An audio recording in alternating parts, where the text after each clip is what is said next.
Heavenly Father, today we put on the full armor to protect us against attack. We put on the belt of truth to protect against lies and deception. We put on the breastplate of righteousness to protect our hearts from the temptations. We put the gospel of peace on our feet to walk in your light, peace, and freedom with the Holy Spirit. We rebuke anxious thoughts.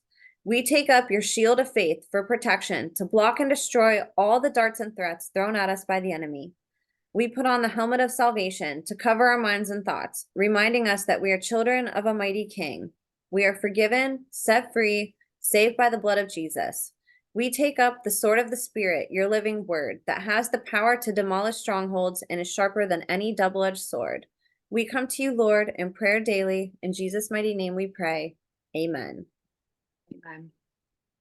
What's up, you guys? Welcome to The Imagination. I'm your host, Emma, and I'm honored to have back on the show family court reform whistleblower and advocate, survivor, loving mother, writer and author, content creator, beautiful soul, and an absolute warrior who has risked everything over the last few years to expose satanic ritual abuse and child trafficking cover-ups happening within the secret family court system on behalf of her two precious sons, Samantha Baldwin.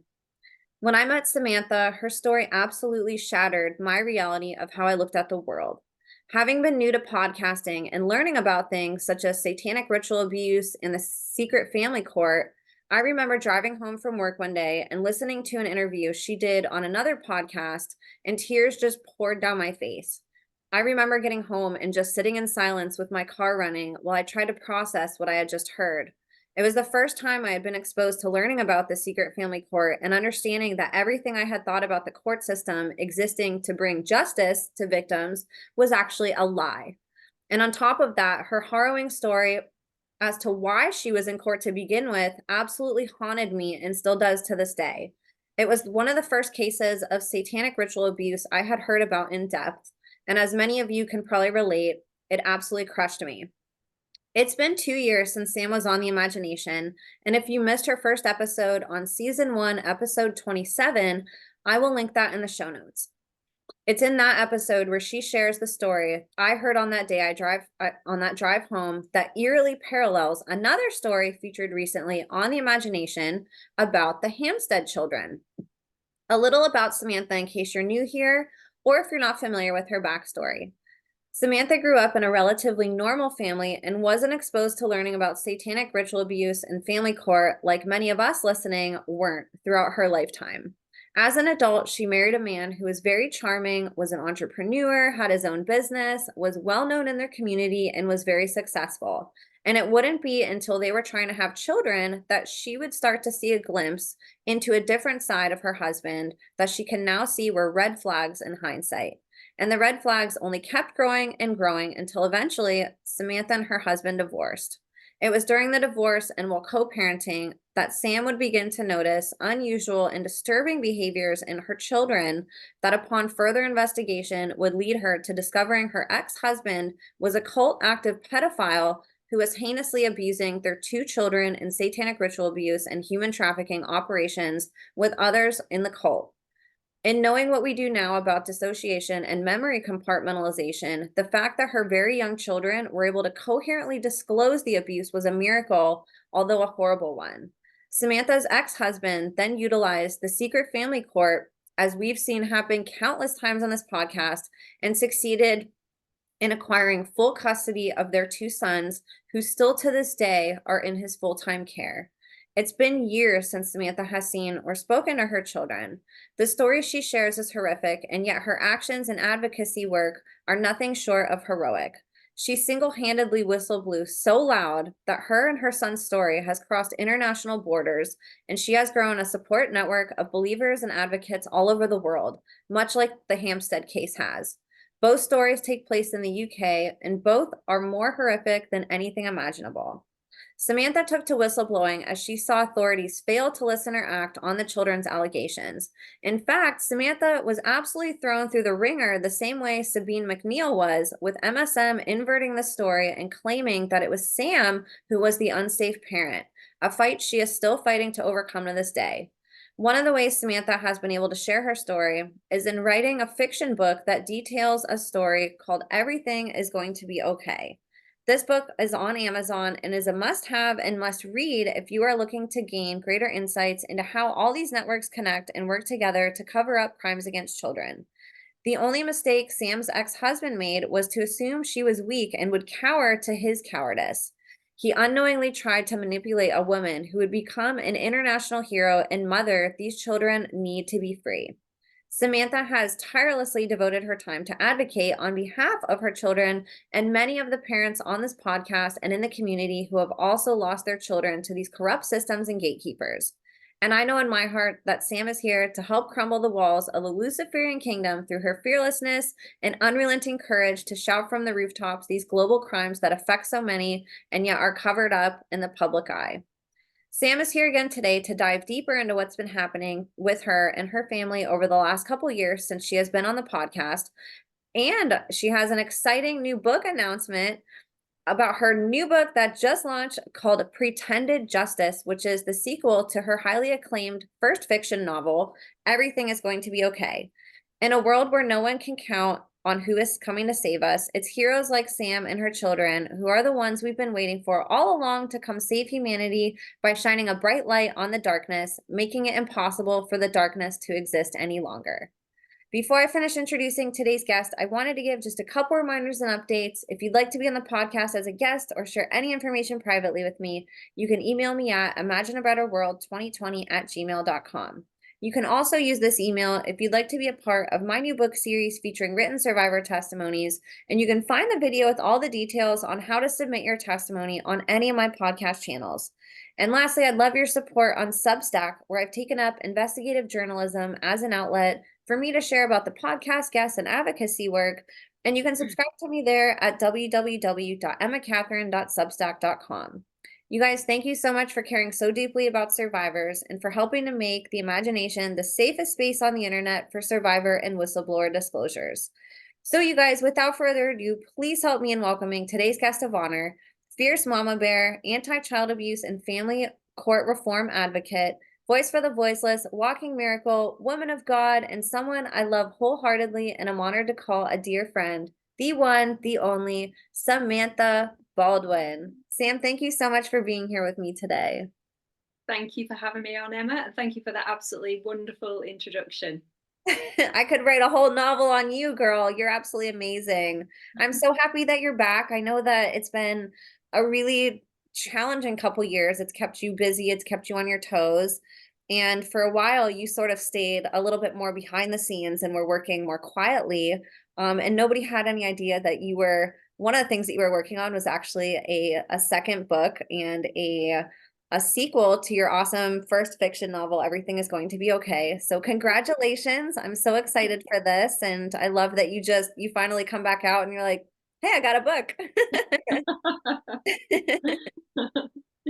So I'm really happy that you're back today. And I was telling you, I've had an uptick in your first video randomly. A lot more people I think are waking up to family court and possibly searching it. And I know personally your work is going to be some of the work that goes down in history as pioneering all of this, that this darkness that's happening in the family court that society doesn't know about. And I'm seeing it slowly start to happen already with people finding out who you are and, your story really impacting them. So before we get into talking about your new book, I wanted to sort of reintroduce you to people who are either new here or if it's been a little while since people have heard from you or seen one of your interviews. I'd love to talk about, you really have uh, made this incredible impact throughout the world. You've had your sons and your story heard internationally. You've been one of the first people I know to write a fiction novel that has family court being the theme. And people just have really embraced you, and you've helped so many people start to come out. I've had a lot more people in these last couple years reach out and want to do interviews about this. So I know it's people like you that are encouraging that. So I'd love to talk about why you became an advocate in the first place for this, why you're writing these incredible fiction, these novels that are absolutely incredible for people to read and learn about, things similar to what you went through. So If you wouldn't mind, let's go back in time and recap your story and talk about, just these events that led up to where you are today. Sure. Well, I first started to speak out and start campaigning and sharing the story of what had happened to me and my children. I started to speak out in 2019, so 5 years ago, and it was after a high court family judge um, made an order that I couldn't make any contact orders, contact application orders to see my children. I think they call them motions in America. So they banned me from making any court applications whatsoever. So I felt I had no other choice but to go public essentially. And so yeah, so it started. The whole thing itself started almost 10 years ago, actually, when the boys disclosed horrific abuse, as you said. And then obviously I tried to do everything to protect them, as you would do. I did everything by the book, went to all the agencies. We had evidence that the boys disclosed being, well, my eldest son disclosed being injected by his father. So I had the hair tested, the police organised for that. And it was just one. Um, I don't we don't know whether it's negligence or just worse than that, who knows, but they didn't test the hair and I had to fight to get it tested, and they eventually tested it, and sure enough it came back and contained a number of date rape drugs. um, so again, just thought, well, that will keep him away from my children through the family court. But I didn't know anything about family court at that time. And it's a classic case of DAVO. I don't know if you've heard of that. It's an acronym: deny, attack, reverse, victim, and offender. And that is exactly what they did with me. They accused me of drugging my sons to set the father up, even though there was zero evidence, of course. But the family court don't have to prove anything. They don't have to prove anything. They use the balance of probability standard of proof. They abuse it. So what you go in thinking that is a law to protect children, when there isn't enough evidence to make a prosecution, is actually working against safe parents. And it's an evil system. I know many are advocating for judges to be trained, to receive training. I don't personally think it's a case of judges not being well trained. There's something more sinister behind it. So after years of trying to fight to protect my children, justice was turned on its head, and I found my voice and speaking out, and was the only thing I could actually do from afar, mothering wise, to be the voice of my children. And because my case went out publicly, because I ran and hid with them, because normally family you don't hear, as you know, it's all done in secret. But they did publicise that aspect of it, because they were on a manhunt to try and locate me and the boys, and they released manipulative press releases to portray me as a dangerous person. And then they use police to enforce their actions. You see, nobody knows this going into family court. You would say, no way am I going to allow my children, allow a paedophile access to my sons. It's not going to happen. But what you don't realise is that even though it's a civil court, they use the police force as their kind of thugs behind it to carry out their horrific orders, and to make sure that their orders are upheld. But yeah, that's so.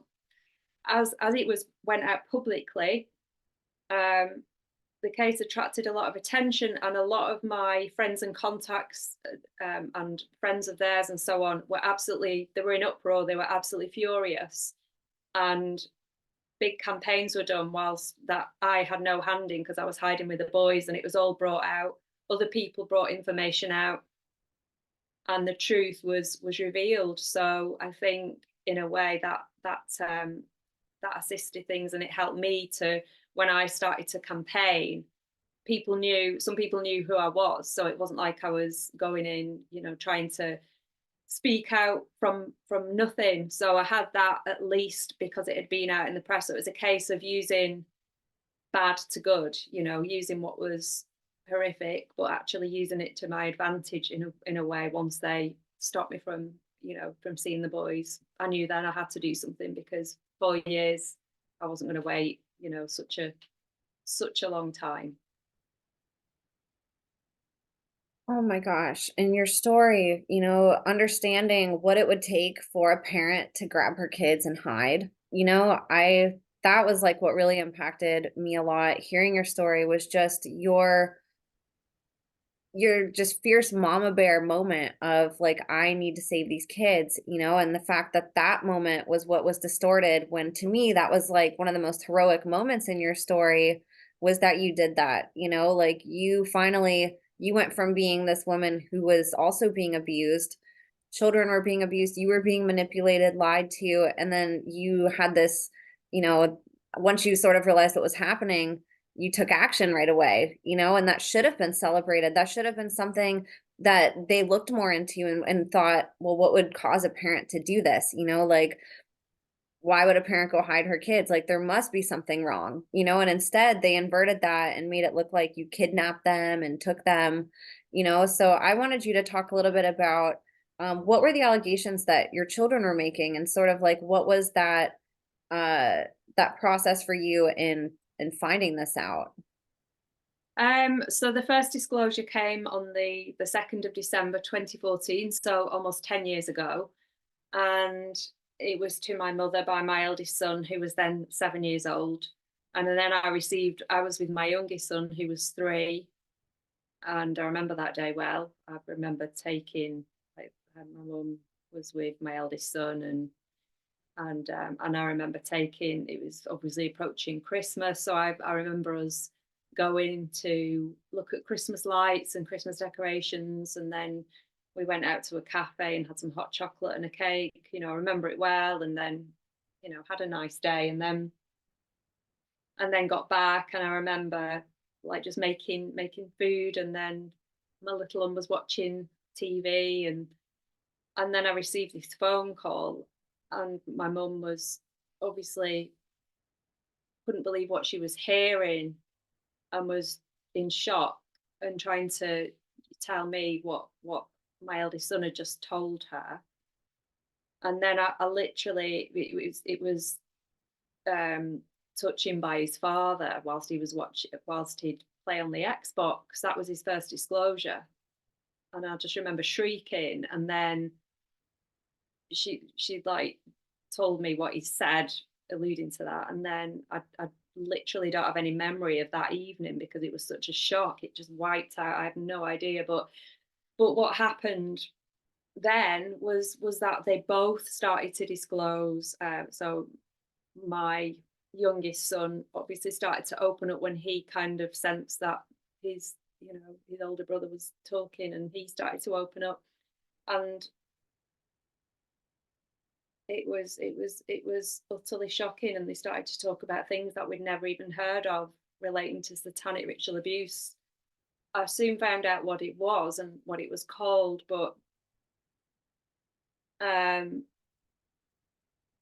it was just, but never once, I always knew that they were telling the truth. There was no part of me that ever thought they weren't. Me, my mum, my sister, my brother-in-law, we all knew, and there was others they disclosed to whilst they were around, and social workers and things, police. But yeah, there was no part of me. I knew they were telling the truth, even though it was horrific what they were telling me. I just knew they were and it all explained all of their behaviors over the years, why they never wanted to see the father, why they get upset, why they were so like had emotional issues and all kinds of things, lots of different symptoms for them both. And it all made sense. But because I didn't have any other children to compare them to, I was kind of in a spin. And what abusers do is they have you looking at yourself, so they'll call you rubbish, or they'll get you. So, and unfortunately it did work for a bit, and I'd be constantly, oh, what can I do, oh, is it me? And they literally have you in a spin, thinking you're not doing a good job as a mother or something. And so I was like looking up, I was also like always looking for external things to try and help, different therapies, all kinds of things. So it did all click into place. And then how I knew it was satanic ritual abuse is because of what my youngest son was telling me at the time. And he was talking about, I remember one time he said, Daddy kills babies. He just said it as clearly as that. And he looked terrified when he said it. And, he gave more description. And then um obviously there's a sexual abuse, all different people involved, lots of people. It all clicked into place because my ex was involved with many people, different kinds of people who didn't seem to have like normally when you have like normally your friends are of similar interest, but they just seemed to be from all walks of life.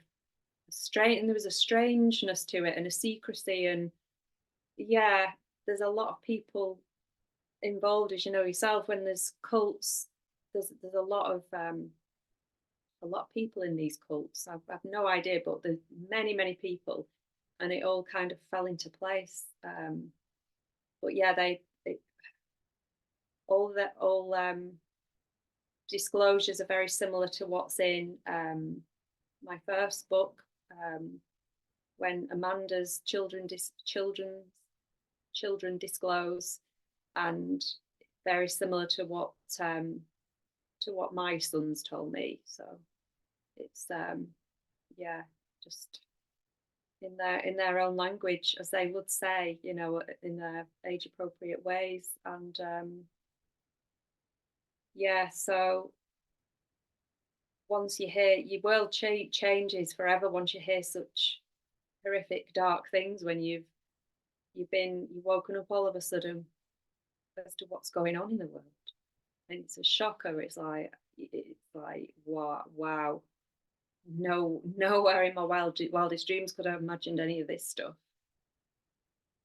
100%. And then, in your mind, in my mind, you think there's no way that anybody, when they hear this, would ever let these children come in contact with these people again. Yeah, Like these are really serious allegations. It's not, and I don't want to downplay any type of abuse, but it's not like your kid was like, oh, daddy spanked me, something that is maybe like a little bit more common where you can be like, okay, I don't agree with that, but like a lot of kids get spanked.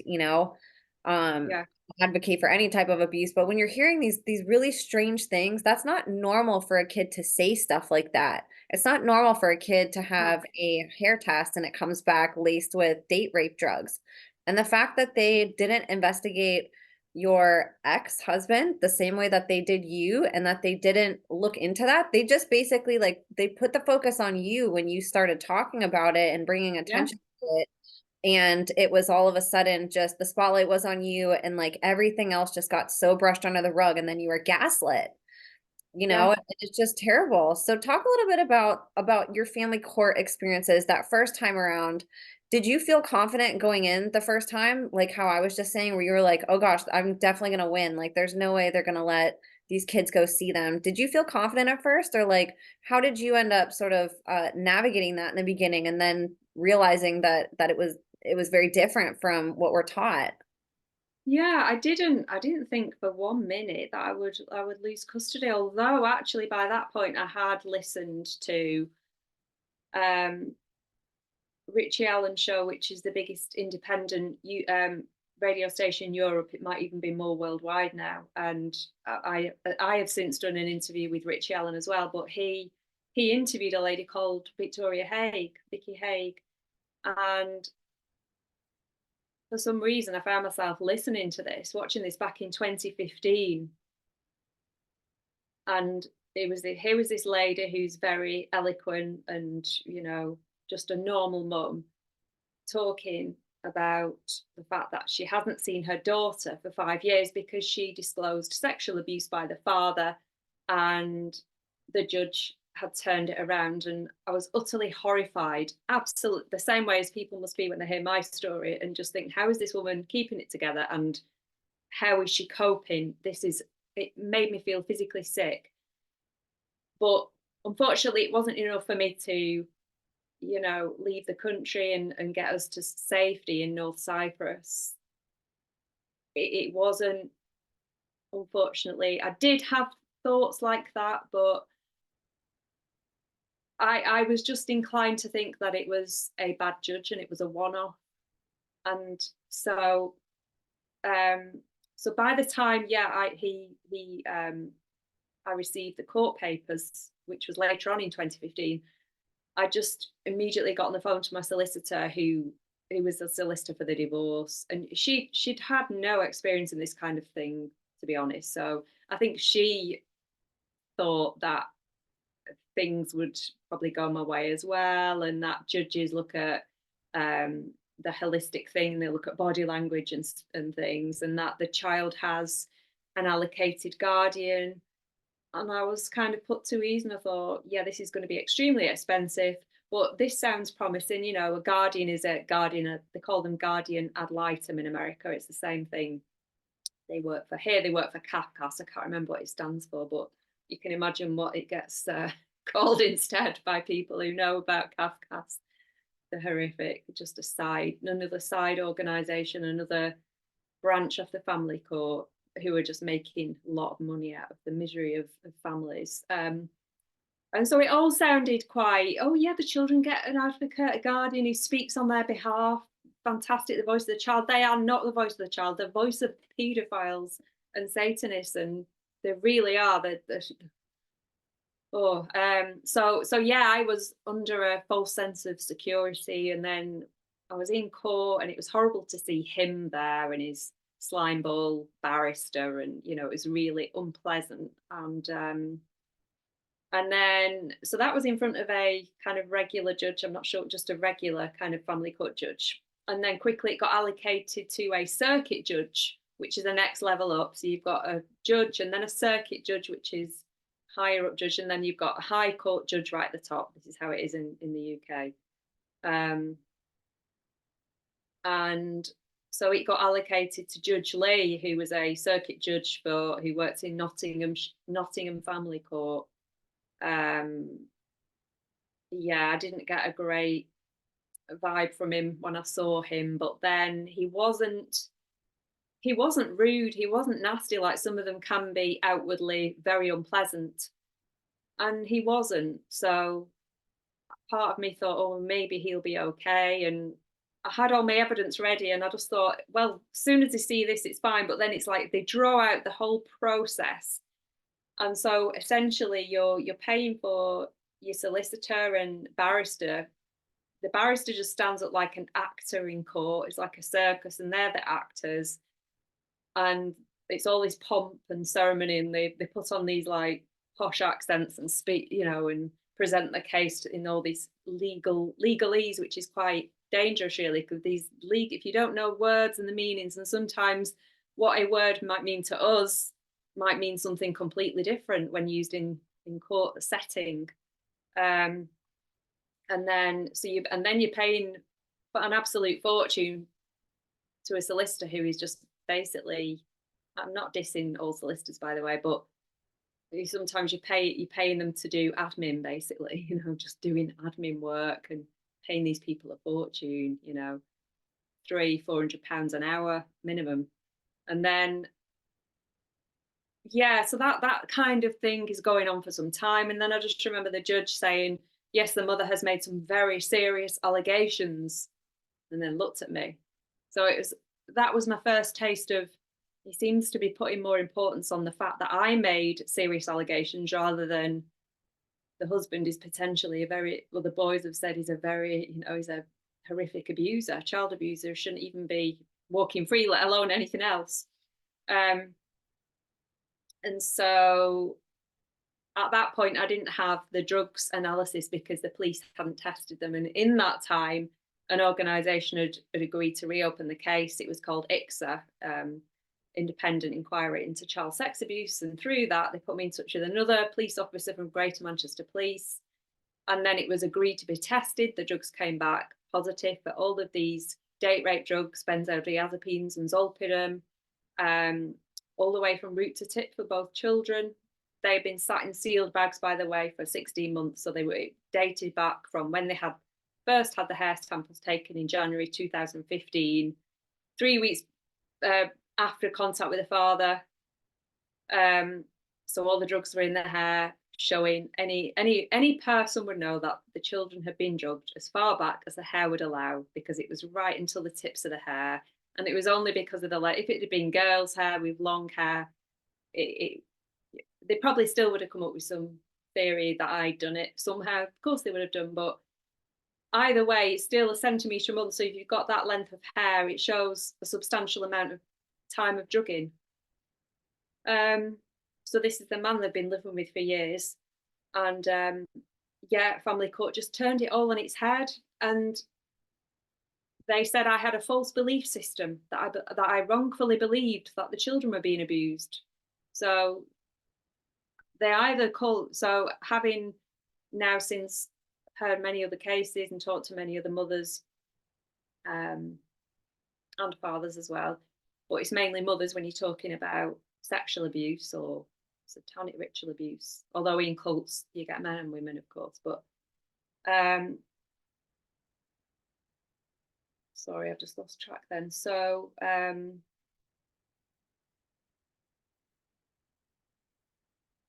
yeah, so what to yeah, so that was it. So they more commonly accuse women of fabrication, of utterly making the whole thing up.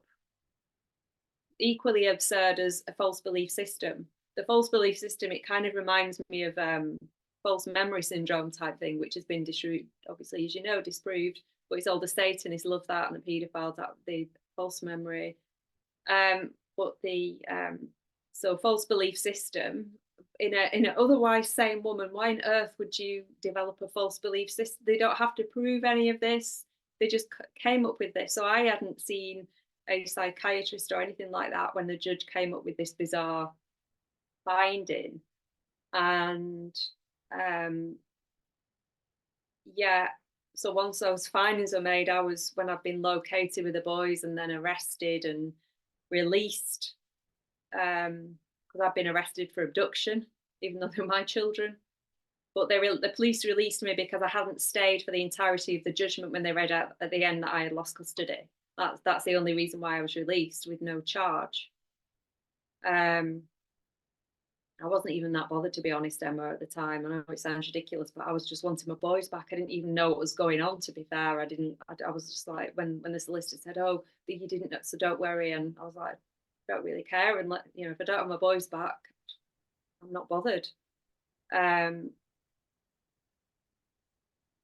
So yeah, the experience of having your children torn away from you in the dead of night, and then not knowing what's going on, and then they're at the hands of the court and the surrounding bodies and the experts and the foster carers and social workers and this, that, and the other. It's mind-boggling. I can't even explain how it makes you feel. There's no actual words that you can use to describe how it feels to go through that. But it's a feeling I would not wish upon anybody. It's yeah, I just utterly bereft and bewildered and distraught. And yeah, but even they're not they don't describe it really. And then I just remember having to go back into court again and just I lost so much weight, and it was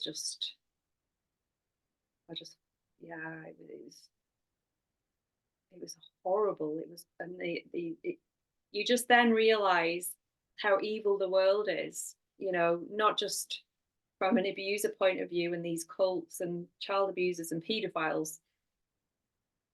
When you realize the kind of people that are just making a living off the misery that they've caused you and your children, just because you tried to protect them, you've not done anything wrong, but you just love your children and tried to protect them, believed them, and then all of a sudden they've punished you so badly that they've taken your children off you and called you delusional, and and everyone's going along with it. So the social worker and everybody involved, Kafka's woman, guardian, everybody is just going along with this horror. Was there ever an investigation into your allegations? Well, the family, all their investigation, the family court, all their investigation just included turning the whole thing on me. And it always is the way with, they'll always explain the way out of child sex abuse cases. I'll use that as an example because there aren't many satanic ritual abuse cases to talk about, really. There are a couple that I know of, but they'll always, there nearly always is evidence as well as the child's disclosures, but they'll always find a way of turning them into something else and just explaining them away.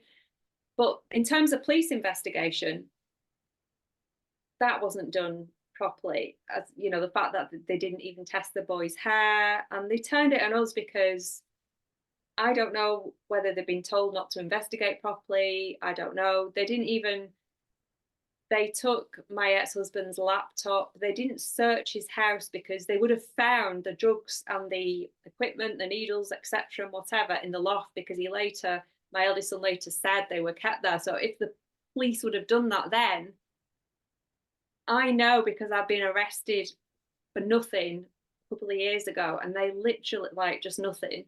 And they literally turned my whole house around. So even plant pots were emptied, rubbish bins were looked at. I thought if they'd have done that for my ex-husband, they would have found those drugs, and it's appalling. And there I am having done nothing, and they literally seized every bit of paperwork that I had, computers, laptops, phones. So I know how things should be done, but yet they're just not applied. So it wasn't a proper investigation at all. They didn't do anything else really. The first police officer was taken in by my ex. He said he doesn't look like a paedophile. He said, and of course, my ex did the classic, turned it on me, and then turned it on my eldest son because my youngest hadn't disclosed at that point of the first interview. Just the usual stuff. Oh, they're obsessed with paedophile, just as you can imagine, the stuff that paedophiles say, they just turn it all around. Interestingly, he did say in his first interview, so this is before we knew about the drug in the injections, because my eldest son disclosed a few weeks after that. But in the first interview, my ex-husband, he was just calling me in at everything he could, things that aren't even that bad. He was like, oh, she never even gives them Calpol. She always uses natural. And I thought, well, actually, doesn't that prove that I've not drugged them? Because why on earth would I do that if I'm that concerned about giving them even Calpol? It doesn't make any sense. But why didn't the police pick up on that? But yeah, there was all kinds of inconsistencies. And then there was a couple of other arrests as well by a couple of other abusers. There was a lot of other people named, but then it was like the police couldn't be bothered of making any more arrests. The two grandparents, one of which is now deceased, the grandmother is now deceased, the paternal grandmother. Good. Yeah. And they were not cautioned, they were just kind of visited by the police and told that they can't see the boys for a few months. That was it. They didn't really get anything. But and then the other the couple, the gay couple, they were arrested, and yeah, just contradicting stories and things when they last saw the boys, and yeah, just had guilt written all over them really. But yeah, Judge Lee congratulated all these horrific men, and yeah, just. But then I later found out that later down the line, doing my campaigning work, that Judge Lee is a very questionable man himself anyway. So I wouldn't, found out he had a very questionable lifestyle, and yeah, he encouraged his friend to commit perjury in court. I had a whistleblower come forward who she wanted to obviously remain anonymous because of her safety, but David Scott, who interviewed me, he verified that by speaking to her on the phone. So it's not just an unknown, person who I could have made up. This is an actual lady who has given this information, and she's spoken to this to David Scott as well. But yeah, very questionable character. And he was also involved, had some very strange connections. He was a director of a adoption agency called Faith in Families. So they were taking children of good mothers in family court. And there's a lady who I'm friends with on Facebook. I've spoken to on the phone, a young lady who lives in Nottingham, who has a little girl and two boys. And the judge the same judge stole her two boys, said that she wasn't a good mother, which she is, and gave them to a gay male couple. And she hasn't seen her boys for a few years, and she's so it's this money making scheme. And Judge Lee was also the director, the child protection officer at the local Catholic Diocese of Nottingham, which covers like several counties from Nottinghamshire onwards. And he was also involved in something called the Youth Advocacy Service. So he was had his fingers in all these pots. I mean, imagine having him. It's very dodgy when you think about it. A man like that, people disclosing sexual abuse and things like that, and he'd just immediately be a gatekeeper, wouldn't he? Of course. So yeah, there's so much. I don't even want to say corruption in the family court, because I think it's just been designed that way. I think it's designed working in the way that they intended it to do. And that is where it gets dicey. Like you were saying, they can take an allegation, for example, it's all just gaslighting. Like you come forth and have this list of things that should be investigated on your side and his if they want to make it fair. Look at both, like investigate both your homes, look through all of your stuff, like do what you do for one person to both, right? But what they do is if you say something, then all of a sudden they slap a word on you. Oh, you're keeping your kid away because the children are disclosing heinous abuse, parental alienation. And it's like, wait a minute, like aren't you going to look at why I'm doing it? Like if I get that label, what does he get? Go through his home and like investigate why I'm keeping them away, right? But they don't do that. They just focus on you. And it's like, oh, Yeah. you're doing this, here's a label for you. You have psychological problems, or you have this, or you need this, psychological exams too. They ask these perfectly sane parents to take psychological exams. It's like, you don't think that that's a good parent, that they're out here saying, hey, my child's being abused and I'm trying to stop it. Like Yeah. we totally have such an inverted system. They just gaslight. Absolutely, yeah, complete and utter gaslighting. And this parental alienation is just something that can just pull out of the heart, and then it reduces your chance of losing custody by 50%. As soon as they do that, they're it's just like a system. Oh, this barrister has said parental alienation, so this is what we're going to use. And yes, that tick, yeah. Yeah. And as you know, it was devised by an insane man called Richard Gardner, who has since committed suicide 20 years ago. And that came over from America, and it's been going on since the 80s, this parental alienation, where Richard Gardner concluded that a good mother should react to any disclosures of abuse by the father by saying, don't talk about your dad like that or I'll beat you. And this is what he said. There's a video of him actually saying those words and smirking, like he was like, it was, yeah. And he was getting pleasure from that.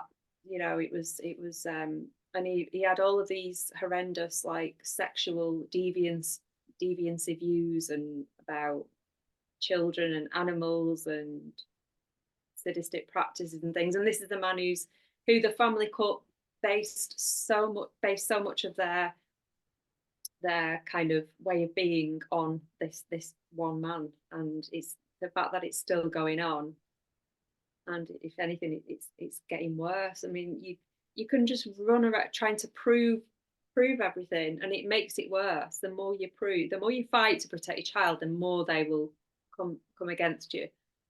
If I hadn't, the there's no way they would have come against me so hard. I probably would have got shared custody if I'd have been a bit more kind of not bothered, not trying to get, chasing up for the drug results or anything. They wouldn't have come down, or if I'd have been more kind of unsure about the boys' disclosures, they would have given me shared custody or something. I am sure of that. And the other tough thing about these words that they use, like parental alienation and some of these other, legalese terms, they don't really have like a set definition, like you said. They have this like plethora of words that don't really mean anything in specific. It's just like basically like saying solar system, and then Yeah, expecting somebody to know the exact star that you're talking about. And it's like, wait, why didn't you just tell me what the star is? Like, I don't know where it is in the solar system, but they pick these words, like you said, that can encompass so many different things that they don't even make sense. And so they can just slap a label on your case, on somebody else's case that's totally different, and the same set of words means two totally different things depending on what they want to say it and use it for. And that's not fair either that they do that, and that's such an epidemic that this happens. And like you said, how are you supposed to be educated on it going into it when our views on what court is, when we watch TV, when we watch movies, it's all about justice. Like if you think that your children are being abused and you have reasonable cause to think so, and your children are even saying it, the fact that there's not investigations that go into this and the parent that alleges it all of a sudden becomes the one that they put the spotlight on, and they're like, "Wait a minute, you're alleging abuse. What's wrong with you?" And it's like, I'm a good parent and I'm trying to protect my kids. Like that's what a good parent does is they disclose abuse and take children out of unsafe environments, but unfortunately the court, they just don't recognize that as being something, worthy of justice, and like you said, by design most likely. it And so is. I want to talk a little bit about your journey into advocacy. So you had these horrific court cases happen after discovering horrific abuse happening and trying to figure out all of this web of deception that you didn't even know that you were involved in for the most part and that your children were a part of. When did you decide to speak out and sort of talk about that journey on why you did, especially years ago? This is hard to talk about now, but this isn't something that's like very acceptable. And it's something that most of society doesn't believe. So how did you begin your journey into advocacy and what made you want to go public? Well, so after they took my children, and I I was desperately, trying to see them, and then they eventually started to let me see them, and I because my case had gone public, I met quite a lot of people online, and then one person who, unfortunately, it's when you're vulnerable like that, you can put your trust in the wrong people. And when my children live with foster carers for a short time, this is how they do it in the UK. They do it. It's quite standard that in this kind of case that the children immediately get moved in temporary foster care, and then they get them over to the father after a few months. So they just moved in with the father, and he'd moved in with his girlfriend, and it was in her house. And whilst they were away on holiday, this person known to me for a short time took it upon himself to do an arson attack on their house. So this only transpired months later, or actually, he was found guilty just over, when was it? Just over a year later, he was found guilty in a criminal court of doing this. But he'd also done another arson attack. So he was clearly on a mission of his own. He was on a rampage of his own. And unfortunately, caused a lot of heartache in doing so. And unfortunately, um, the social services wanted the judge to make findings about my involvement, of which there was obviously none. So there was a fact finding for that as well, and that came in March 2019, 5 years ago, and I had several QCs, as they were called, they're now KCs because it's a King's Council, but it was Queen's Council. I had several high, like very good, like barristers look at the evidence, i.e. text messages between me and this man. And they all concluded the same. They said, there's nothing to implicate you whatsoever in this arson attack.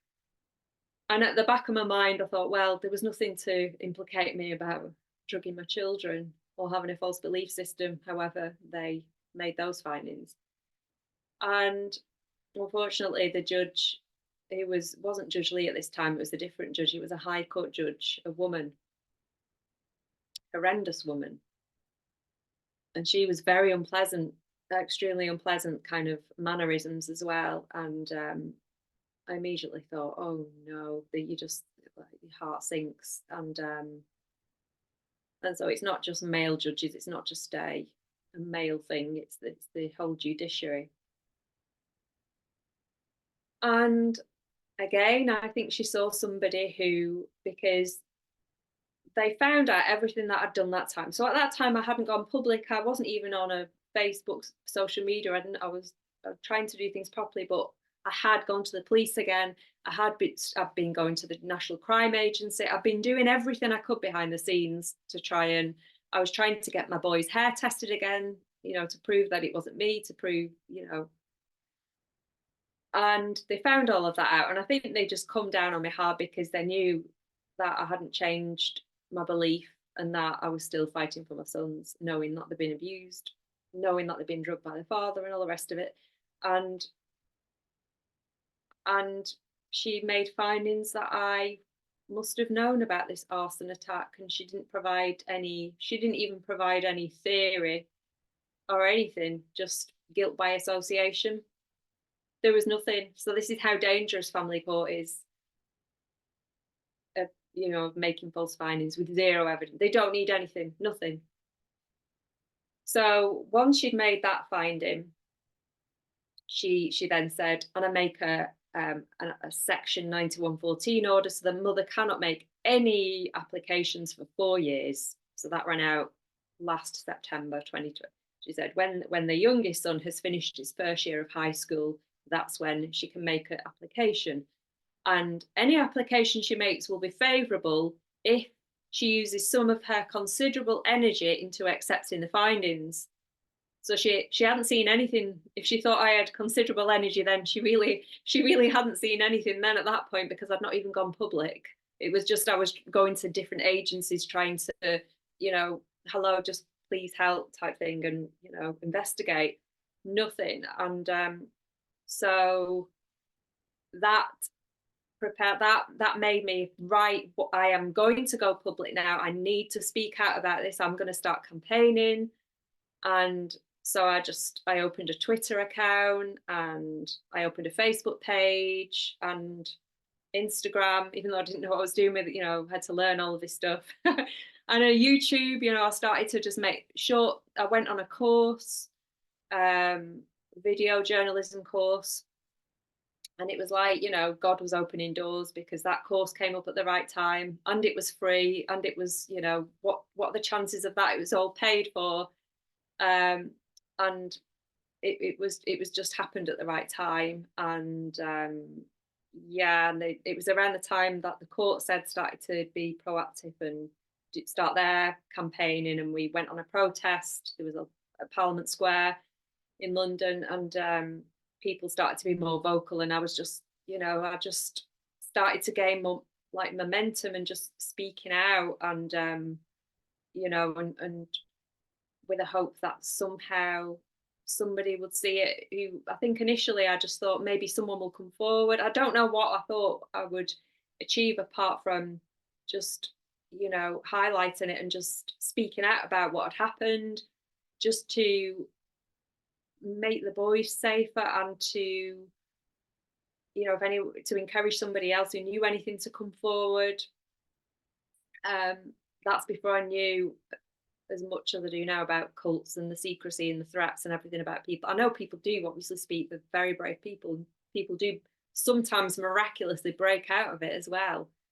But I just knew I wasn't going to keep quiet, and I wanted, you know, vindication as well. I wanted to prove to people I wasn't what the media portrayed me to be, and there was a level of that, but mostly it was to be the mouthpiece for Louis and Dylan because they'd been utterly silenced, and you know, I just couldn't sit back and do nothing for 4 years. You know, I had to do something to try and help in some ways. So that's how I started to do it, and then not long after, I clearly got like a light bulb moment that I needed to write a book, and that came very clearly. So I just knew, right, okay, well, that's so even though I wasn't a writer, certainly not a writer of fiction, stroke novels, and again, the doors just opened, and Trina, who my friend Trina, helped me enormously. She basically taught me how to write. She coached me all the way through it and edited it loads the first one. She did my second one, but I managed to do most of that myself now. But she literally, you know, held my hand all the way through the first book, and that was another miracle as well because Trina's been through the family court herself, albeit she's managed to keep hold of her son. But she knew all about family court, very compassionate, but just an amazing writer as well. So just you know, doors just opened, and I was able to um, get a lot of information out in that book that I wanted to get out there, by talking about a character called Amanda and her sons and her experiences with the family court system. So yeah, and it did very, very well. Can Praise you God. talk a little bit about this book? I'm going to bring it up. So the book is called Everything is Going to Be Okay, and it was published December 20th, 2020. So this book is 4 years old now, over 4 years, which is probably crazy for you. So I'd love for you, what part of this story, or I should say, what does this story cover? And then we can move into sort of where we left off with this, and you can catch us up on, you know, the second book and how you got inspired to write that. But I'd love for you to go over what Everything Will Be Okay is about, what people can expect from it, and sort of what was your inspiration behind this incredible fiction novel. There's really not people writing about family court. Like you see some maybe trafficking in novels, but I mean, a lot of this stuff, it's not reaching this key audience. Not everybody watches podcasts. So I love that you had this sort of download and this calling to sort of touch everybody in every direction that you could. You started social media, you started YouTube, you decided to write a book. Talk about this book and sort of what part of Amanda's story that this covers. So Emma, it covers right from the beginning where she met Damien. So she met Damien back in 2003 when she was in her mid-20s. And so it goes through the journey of how Damien was and his excessive charm and that kind of thing, and how things were a bit strange. There were things that she couldn't quite put a finger on, just a few odd things, a few red flags, but nothing that jumped out. So she ended up marrying him. He proposed at the Taj Mahal in India, and then soon after she got pregnant with her first son. Absolutely fell in love with him. And then it was only a few years after that when the eldest son started to exhibit concerning behaviours and emotions, etc. And then Amanda got pregnant with her second boy, and then her husband Damien started to behave in such a way that she had no choice but to leave him. He was constantly going out. He was becoming quite nasty. He was just literally going out all the time. And I think Amanda just thought, looking back, he was trying to get her to leave him, which she did when her youngest was a very little baby, very small baby. And And then the co-parenting began, and both boys didn't want to go with him, and that was a battle. And he started to take her to the family court back in 2012 to get contact order arrangements for overnight contact, even though the boys didn't want to go. And Amanda could never understand why he did this and why he couldn't just wait for the boys to be ready, etc. And it was her journey that just went on from that, and right up until the eldest boy Lewis started to disclose, and then how her life came crumbling down, that she knew it, and life just became very different. Her eyes were opened, and realized her boys were actually disclosing about satanic ritual abuse. And then it talks about her journey through court right up until the boys were actually taken from her in the middle of the night, and that's where it ends. And that's where, and so the second book, Pretended Justice, which comes from the quote by Plato, the worst form of injustice is pretended justice. It comes from that because I felt that Amanda's story, there was more to Amanda's story. And the tagline of it is, how far will they go to protect the lie? And so it just basically continues from where Amanda's story left, and her journey through family court after her children had been taken, and the horror that she had to endure, the circus of the system trying to protect her children. So this one really focuses more on the family court and the surrounding bodies, the experts, the psychologists, social services. It really does focus more on these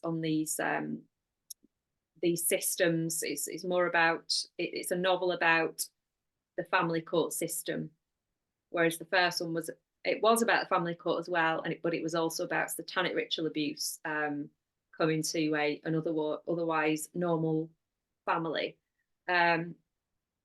So yeah, this one just continues Amanda's story, and goes from there.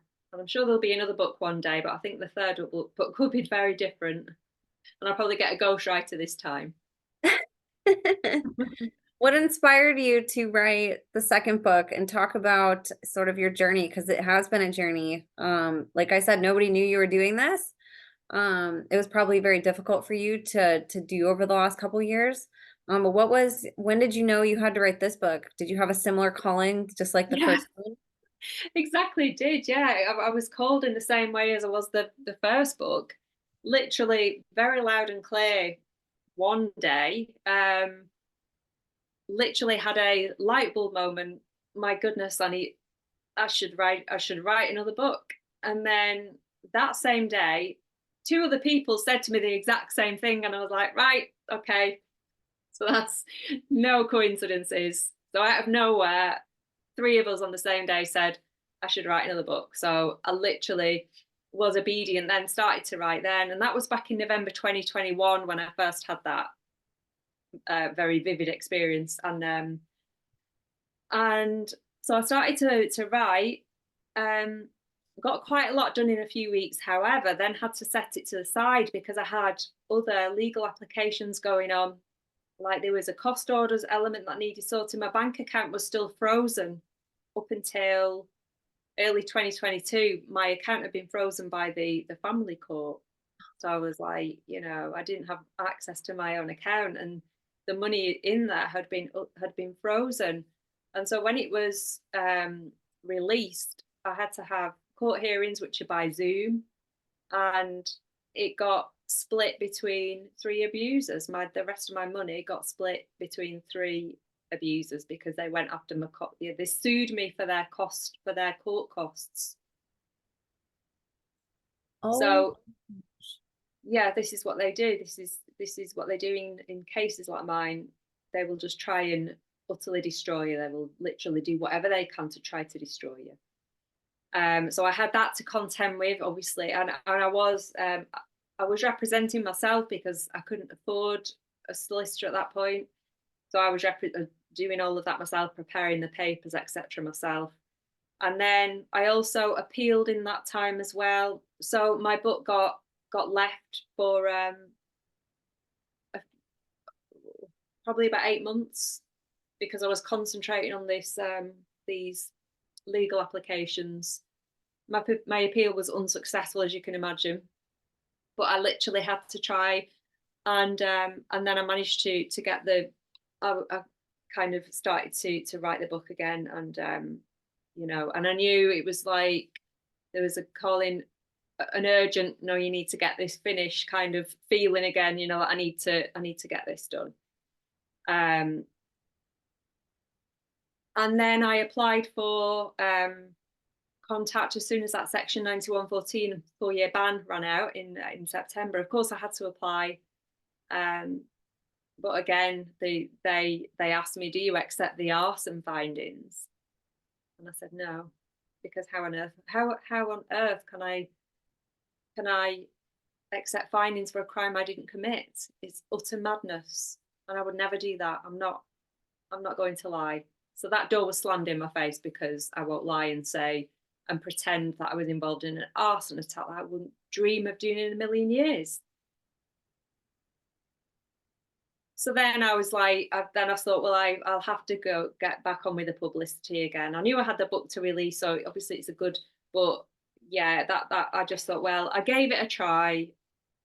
Some would say, well, why did you bother? You know what the courts are like, why give them any more of your money? Because all of these applications cost a lot of money as well. But it's to show the boys that I literally tried everything. So Amanda has very similar experiences. So that is all kind of written about in my novel, her experiences with all of those legal applications as well, and what she's gone through. But as I said, I don't think by any means, I don't think I'm doing this in vain. I don't think I'm doing this for nothing. Yeah, it is helping to raise awareness, and it's encouraged others to come forward, which is excellent, and makes others realize that they're not on their own, because it's such a, you can feel so awful after when all of these false findings have been made and your children have been taken, even though you shouldn't feel the shame, it's a horrible feeling. It's like being accused of something you haven't done. And so at least people know that they're not alone. That's what I'm trying to say. And whether it's a situation like mine, or even whether it's a parent who's just been falsely accused, because there are so many different, it's not always clear cut, and some people like to say, oh, it's all women who are affected. Some people like to say it's all men who were affected. Well, it's not as simple as that. And they would probably like the fact that, men versus women, and it's not as clear cut as that by any stretch. Because I do believe if I'd have been a man in the same situation, I would have lost custody as well. I don't think it's because I'm a woman. I think if a man, if my ex had been, the roles have been reversed. Yeah, so. I agree. And I can attest to that just from having this podcast, and as you know, a mutual friend of ours, Mike Volpe, who reports on this, of course, I think he even says the majority of these investigations, or at least people speaking out, are women. But there's also a lot of men, and there's more and more men speaking out, I think, because they feel pressured by the women, where they're like, oh, like there's all these women out here, like I need to go out and talk too, and it goes way deeper than that. It's almost sort of the side of child protectors versus child predators. Yeah. And they side with the predator. So it doesn't matter if you're male or female, if you can, front more money, if you know the right people, if you're involved in the same nefarious things that the people in court are representing you. This network, it's really astounding and hard to wrap our minds around how infiltrated our society is by evil.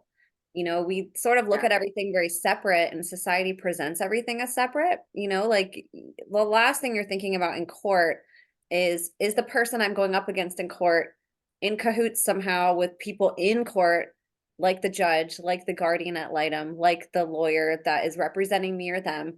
Like the last thing we're thinking is that there's these sort of like backroom handshakes going on that could potentially influence the results of a court case, a custody case, any type of court case, criminal, whatever it is. Yeah. That's really the last thing that we're thinking about, but that's really how this works. It's Yeah. politics just like anything else. Like you can buy a lawyer, you can buy a judge, and with the right connections, anything is possible, and that's a really sad reality to think about with court because it could be such a useful thing if the goal was justice. Like it would be nice sometimes when things aren't amended or amendable outside of court, because not everything is, I know that's always the goal is to do as much as you can outside of court, but sometimes you need a third party to sort of mediate. And it's really sad that like somebody like you, all these other thousands, potentially millions of parents around the world, they don't have an advocate that can serve that. Like the only way to have a third party is family court, and the family court is not designed in favor of the children and of the innocent parent. They're really in favor of what parent can I bleed the most money from, or who's the protective parent, what parent might expose corruption that like we don't want getting out. Yeah. And it's scary to think about this world that we live in, but that's why I really love what you're doing. Cause like I said, you're pioneering a way for people to learn about this without having to experience it. Writing a fiction novel, it's very similar to, what somebody could do with a movie. Like you're providing entertainment in a sense, and it's really horrific entertainment. This is not easy stuff. It's not like a fun fictional novel that you wrote, but you're able to compel somebody to read pages and to learn about stuff that they didn't go through and that they don't know exists. And I think it opens up what's out there, and it opens up these potentials of, could the court be, corrupt? Like could it have been built to help protect evil instead of bringing justice to it? Could it be there to silence people trying to bring down these systems that have existed for, possibly biblical times? Like it's really hard to think about it that way, but I think that's one thing that you do really well is help bring awareness to how big the network is and what can happen in the court. Yeah. Absolutely. Yeah. And I think yeah, it just makes you wonder with these cults being so um having so many people involved, and having spoken to people who grew up in with both parents in a cult, like Lisa Meister, and obviously you've spoken to many others.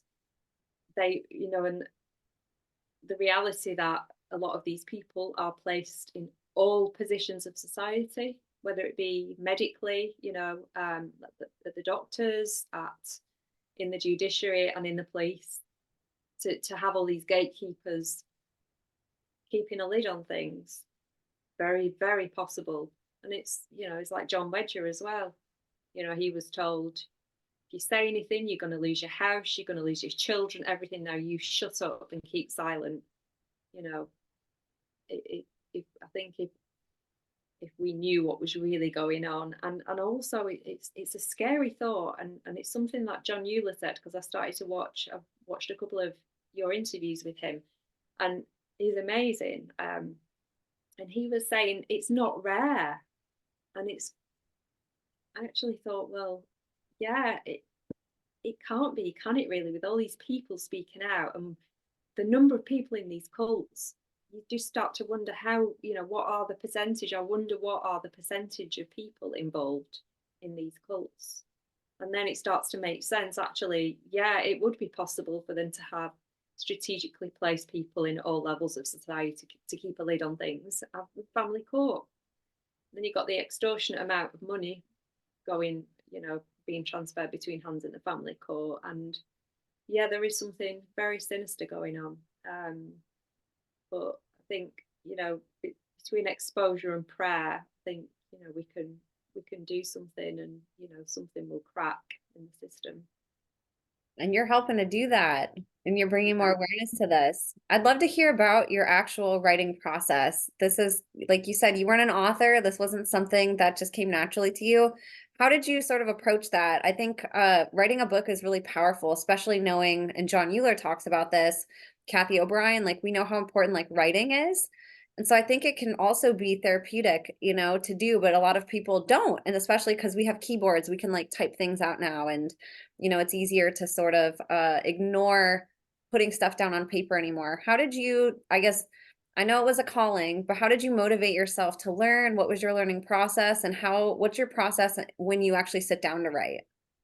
Well, so the first thing I did when I had the call in, like in 2019, I literally, it was hot summer, and I just remember just getting my laptop, and I just literally, before knowing anything, I got all the information out. So I'm the kind of person who works like from a list first. So I get like a chronology, right? What do I want to cover in this book? And start from the beginning, and like make a bullet point, and then I expand on that list, and then and then just and then just fill it out, and just fill out the entire thing, and not in the style of a novel, but just to get all the information down. So that was like step one.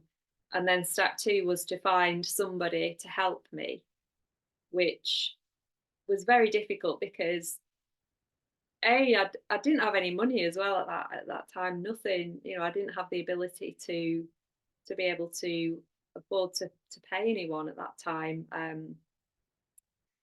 And so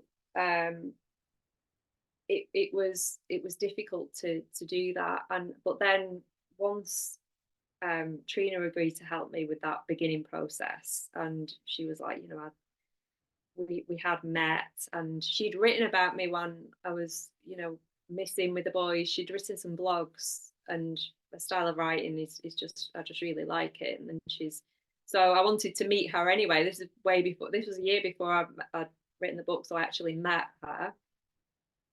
And but yeah, kindly she assisted me through that process. And her first, she said, firstly, she said, can you go on a writing course? And I said, no, I can't go on a writing course, because everyone's there with a normal life, writing about normal things, and then I'm there writing about something, that what I wrote about, a novel about family court and satanic ritual abuse. And plus I was still traumatized, and I just couldn't face being in a group of people like that, unless they were going through similar. That's a different thing altogether. I could, if it was a group of other whistleblowers or parents affected, that would, that was a completely different situation.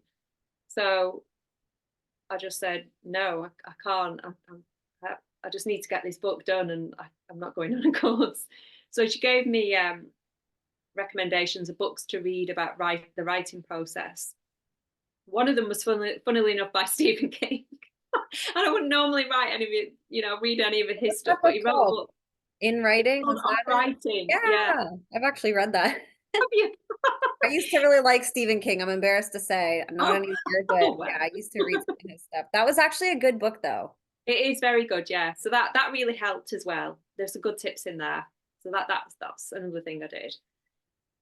And then Trina started to help me, and then she started to like coach me. So first of all, she turned like the bit about the bit in the story about Amanda's sons being removed from her in the night by the police.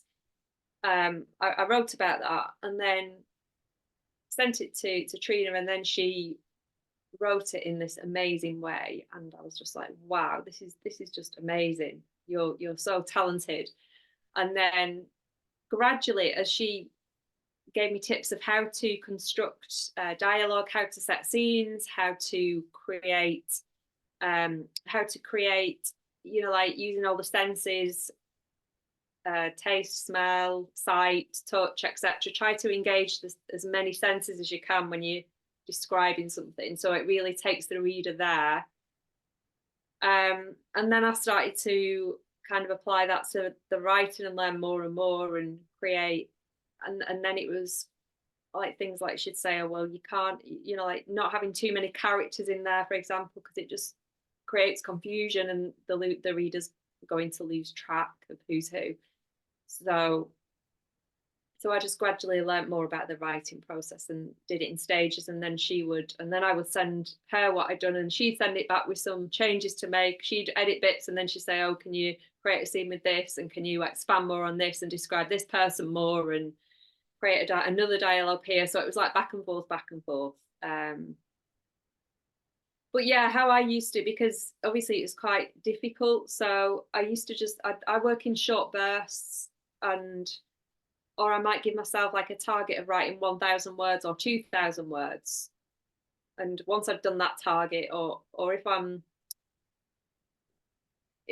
writing something which is emotionally draining or stressful, I might say, right, just do half an hour and then get up and just have a drink, or and I'll create like a nice environment, like put a nice scented candle on, and some fairy lights, just try to make it as nice as possible, and then maybe have something to look forward to at the end, maybe um like a treat or something, or cake or something. um yeah, and then the second time round I did most of it myself, because I applied what I learned with the first book, and because I learned a lot more. And then Trina did the final edit for me.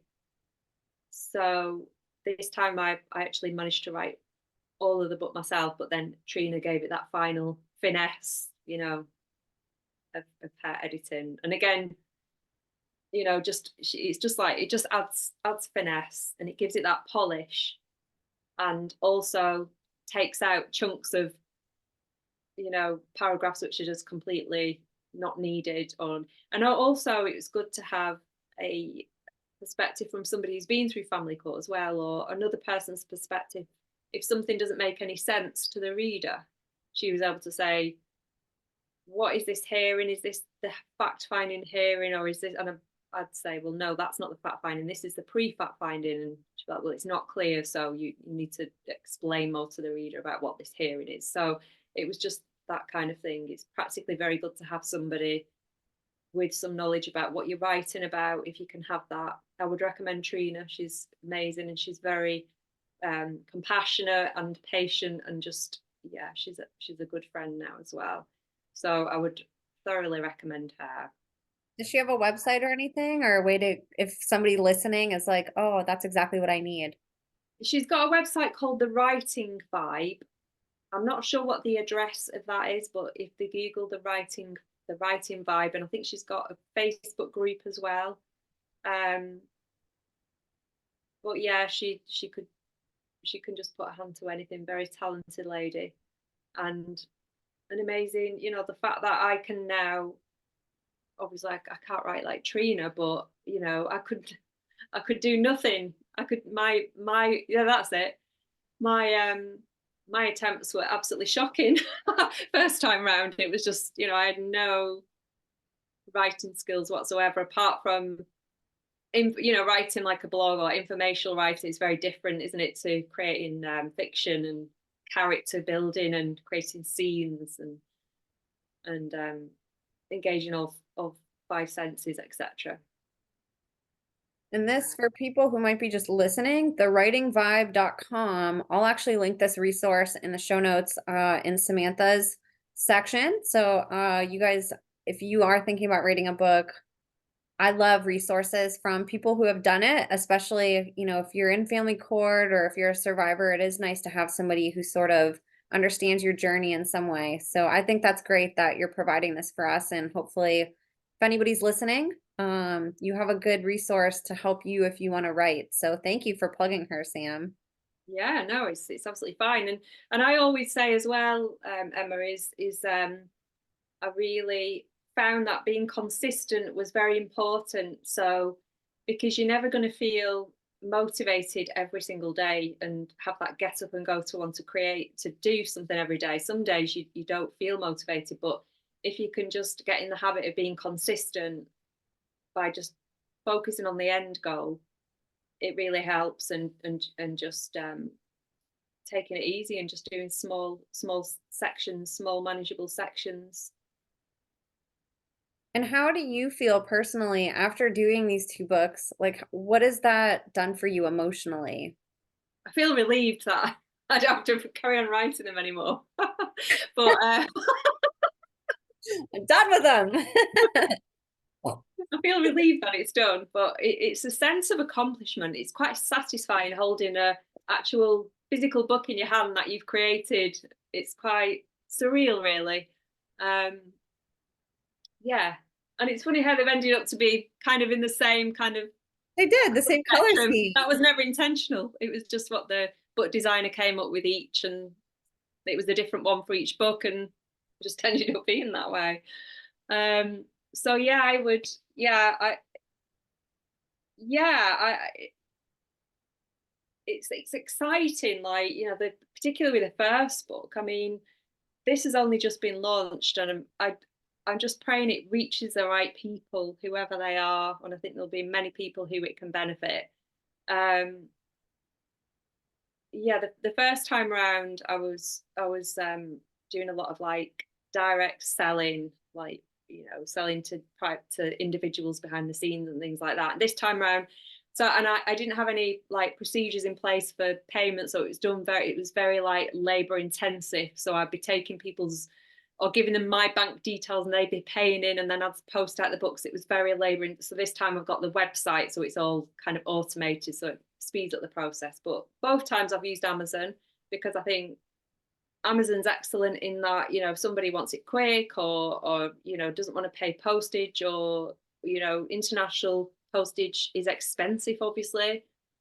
Some people, bless them, I know today a couple of people, a lady in Texas ordered a couple of books, bless her, a lady in Ontario ordered a couple of books, so that's very nice that they're ordering from me. But I don't expect that, you know, a lot of people can't afford that kind of postage. And it's, you know, and similar, it's good for people to buy off Amazon as well, because they can upload reviews on the books, whatever way is going to get to the most people. But I have had a lot of books printed off, so please buy them, people. But yeah, it's whatever's easiest for. And in the ebooks are there at a reasonable cost as well. I can't advertise the Everything's Going to Be Okay ebook on my website, because it's on KDP, what's it called, Kindle Unlimited for free, and there's something in their contract which says that you can't advertise it anywhere else. So that's why I haven't got the ebook for Everything's Going to Be Okay, but I have for Pretending Justice, and it's just £2.99, whether from Amazon or whether from the website. Or yeah, so it's all there on the internet. So yeah, appreciate anybody who wants to buy a copy. And, you know, I don't have any problem in promoting this book, because I know it's the kind of book that I wish I would have read all those years ago. You know, when I taught, you know, if I'd have known this information 10 years ago, more, or more, or even 8 years ago, I probably would still have, I would be with my boys now, because we would have probably have gone to North Cyprus. I don't think I mention any of that in the books, but that's a safe haven for people escaping from social services, or the family court from the UK, because they can't extradite. They can't extradite from there. So the people going in the droves every week, apparently, fleeing the horrendous country that this is. There's people going there every week, escaping the clutches of the social services, or the family court. Because people ask me for advice all the time, and I don't obviously give any legal advice, because I'm not in any position to, but I'll just say, well, if it was me, and I would only say that in extreme cases, I don't advise that for everybody. But if someone comes to me and they say this, what they've been through, what their children have disclosed, I might just say, well, if it was me, I would probably go to North Cyprus.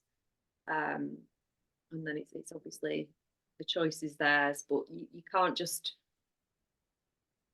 flee to safety in another country thinking you'll be safe, because they'll come after you there. They can get their authorities to enforce and to take the children off you, and then that could end up very horrifically in lengthy prison sentences. But yeah, North Cyprus. There are some other countries as well, but that seems to be the most kind of, I want to say westernized country, but in the terms of, you know, the good sense of the westernized country, not the secrecy and the corruption that goes on behind the scenes, but not like, you know, there's like places like Venezuela, and, you know, you won't want to go there. I think Japan maybe not, but this is something that people would have. I think Russia obviously is maybe safe as well, but this is something people would have to look at themselves. But it's horrific. It's horrendous when that is the only advice that you can give, isn't it? You know, they might say, "Oh, but I've got all this. I've got all this evidence." I'd be like, "We all have. We've all got evidence. Well, some more than others. I had loads." So I tell people, don't assume yours is going to be any different. And I have had a couple of people come to me with satanic ritual abuse, and I'll be very clear with that and just say, you're going to lose custody. It's all, you need to just, no, I don't say that to them, you're going to lose. I'll just share my story and I'll just say, look, this is how courts treat those disclosures. You have to just be very cautious now, and don't be under any false assumptions that your case is different. Yeah, I was going to say something, I can't remember now, but yeah, it's a very sad state of affairs when that's the only advice that you've got, because we live in such dangerous countries, and it's the UK, it's Ireland, it's America, Canada, Australia, it's all the westernized countries that it's the worst in. And it's so horrific. It is so prevalent. When I first learned about this, like I said, with your case and then Mike Volpe, I found soon after finding you. I think I found him through your channel because you had an interview with him. Yeah. And so I was like, oh, there's a journalist, and then, just kind of all connected through the community. But this was so shocking for me to learn, on top of knowing that this stuff exists, just like out there, understanding the court's part in it, like really, really shook me to my core, because that is like, when you first start learning about this stuff, that's where you think the justice is going to happen. Well, if we can just get this information into court, like it's all going to be good, because like that's how it should be, and that's how they market the court to us. It's like very good sales propaganda that they give us, through movies and TV and everything else that they want.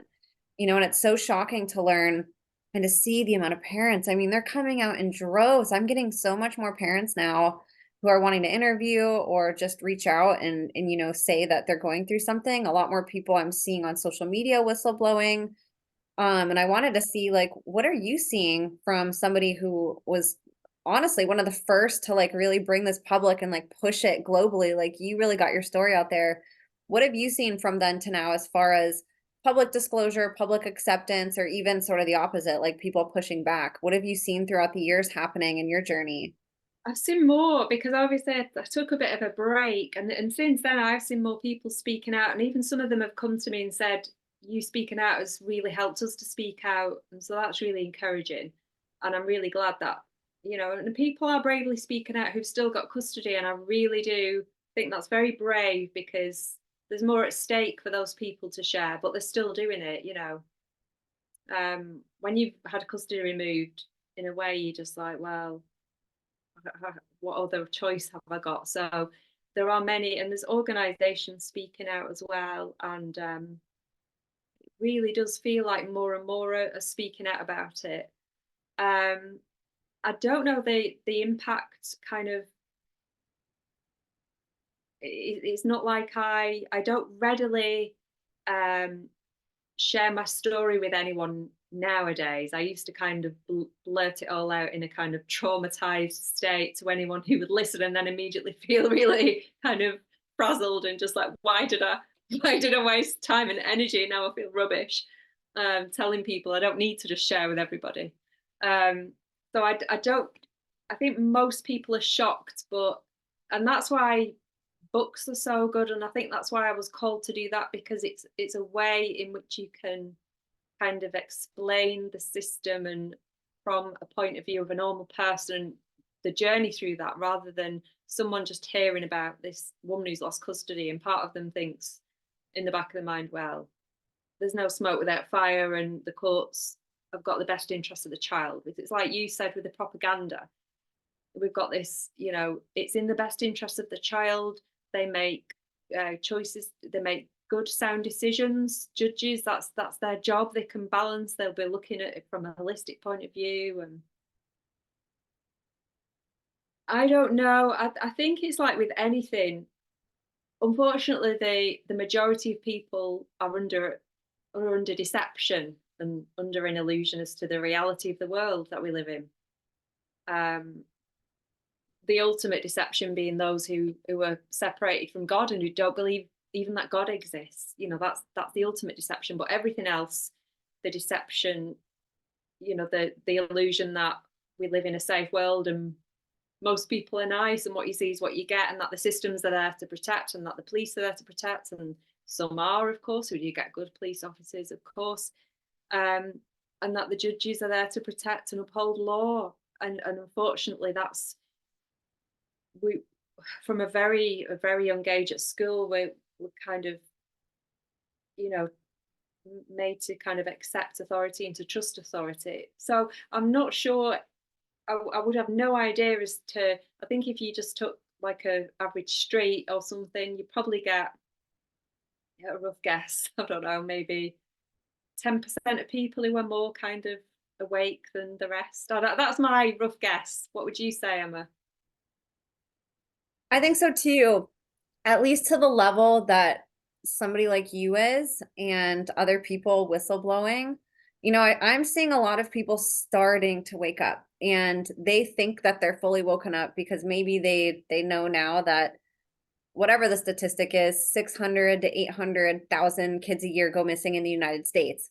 Like then somebody is like, oh, wait a minute, like I know something impactful and I'm going to talk about it, right? But there's like different levels to this. And it depends on how far somebody's willing to go, because eventually if you search human trafficking and you go deeper into that, you start to stumble on satanic ritual abuse and behavior modification, mind control programs. Like you start to sort of get in there. And so I'm seeing people starting to like wake up, and it seems like that could be potentially a lot more than 10% that are just aware that like, hey, we don't live in the world that I thought we did.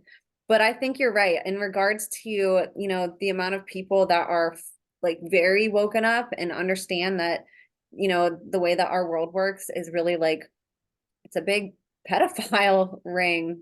Really, Absolutely. it's really scary Yeah. to word it that way. I don't really know how else to encompass it, but it's really like just this, secret operation that like functions off children being the commodity, and that's like really the basis of like how our society works. And then understanding that, like I think there's more and more people. It does seem like a good 10% are very aware that that's kind of how it works, and we're trying to like sort of break through the other people who are still caught up on politics and sort of like the surface level awakeness, where they know something's wrong, but they're still calling to the politicians to save it, or they think the courts can do something about it, or the nonprofit, trying to break people out of like, no, we need to go right to the source. Like we need to go to the Samantha Baldwins of the world and the Kathy O'Briens. Like we need to go right to the source of people who experienced it instead of looking for a savior in these third party people who are like really there as fronts to like get people to not look at you, And so I'm seeing like that transition happening where people are like becoming aware, they care, but it so depends on like how far they're willing to go in their research. If they want to stay on that surface level and still go vote for the politician that's going to be a pedophile, that's going to do the same thing, or if they're like screw the system, like I'm out of it, and we're going to do this like grassroots thing together, and we're going to come together, survivors, whistleblowers, advocates, and like we're going to create our own network that's bigger than theirs, that's louder than theirs, that's more organized than theirs, and like we're going to tear it down together. That's the part I love. That's like where I see that 10% is like all the people in like this community that are like now together, we're joining hands, we're coming forward united. It's not this competition. We're all like, how can we help each other? It's like a really cool dynamic that I'm seeing with this, and it's been so cool seeing your journey, Sam. And I mean this in like the most amazing way of your growth. I watched some of your older interviews and I can tell like when you first started whistleblowing how hard it was for you to like speak. And I just sobbed watching those like whenever I was first getting to know you, because you can see like that's the last thing you wanted to do was like get up there and talk because it's so hard, and like every word you said you could tell it was so emotional, and you still see that now, but your emotions now are like so purpose driven, like what your purpose is now, like what your mission is in this. You're taking control of what they took from you, and you're learning how to essentially, like use it against them in a way. Like they've got to be so scared of you. Like you're making fiction books bringing light to this, you're able to carefully dance around a lot of the guidelines that they have just on you speaking out, whether it's names that you're allowed to say or whatever. Like you're not letting any of that stop you. You're letting it empower you, and you're using it to this incredible advantage. And I'm just really excited. I think your journey has just been amazing, and just watching what a warrior you are and seeing more and more people follow you, seeing you so strong, and like confident approaching all of this. Cause I know it can't be easy. This has to be so hard going through this. And that was one of the things that I wanted to ask you is like, how do you keep yourself healthy? Because that's the opposite of what they want. Like they want you broken down and drug addicted and, losing your mind and composure, and you've done this dance so gracefully. And I wanted to see, what do you do to maintain that healthiness, for people who are going through the really hard time of maybe discovering this. I think they can have a lot to learn from you. Yeah, I think, Emma, it's like, you want to keep yourself as healthy as possible in every which way. So mind, body, spirit, etc. So I have my faith, that helps enormously. I don't know where I'd be without it, probably drinking several glasses of wine of an evening. I don't drink now. I just have the occasional glass of red wine like once every few months or something. I'm just not interested. And when I'm in the swing of it, I do exercise, albeit not as much the last few weeks on the final push of my book. But I think you do feel much better when you do some kind of high intensity exercise on a daily basis. It does help you to it helps you stay sharper, and you feel better when you're actually doing some physical exercise. But I think it's also to watch what you're watching, watch what you're taking in. So, having going through this experience, it's about being kind to yourself, and you can only like it's only been very recent when I've been able to face up to watching like survivor testimonies, because I want to know more about the healing side for obvious reasons for when my boys come back and everything. But um not it's just only watching edifying things on the TV or on YouTube, things that edify, not things that are going to drain you. And then the same with food as well, just try and eat organic wherever possible and not eat processed foods. Keep that to a minimum, just really know what you're eating, because just sensible kind of things like that. And just drinking a lot of water and keeping healthy relationships. You don't need many people in your life, but just kind of not being around the wrong kind of people who drain your energy type thing. um and then just I go to church, and it's an all-rounder really, of just looking after, because for a while, to be honest, I started eating trash from being really healthy. When I first lost custody, I just started to eat trash and not really look after myself. And I was just eating like packets of like peanuts and having like Snicker bars for breakfast and things like that, just from and you've got to look after yourself, and and your sleep's important, taking vitamins, and getting enough sleep. So just a good all rounder, and just looking after yourself, just being kind to yourself, and doing things that just try and take off the edge of what you're going through, and just knowing that you're not alone. And praying helps. And I've got a lot to be thankful for, because I have literally, they talk about the peace of God that surpasses all understanding, because it doesn't make any sense, but yet I still have this peace. And it's important just to keep a sense of humor as well, and it's good to have a laugh and to be lighthearted as well. It's definitely, because it's such a heavy topic, a heavy existence, knowing that what's going on, and it can bring you down if you focus on that too much. But it's about still not ignoring it, but doing it in a way that is healthy, and keeping yourself safe in all of that as well.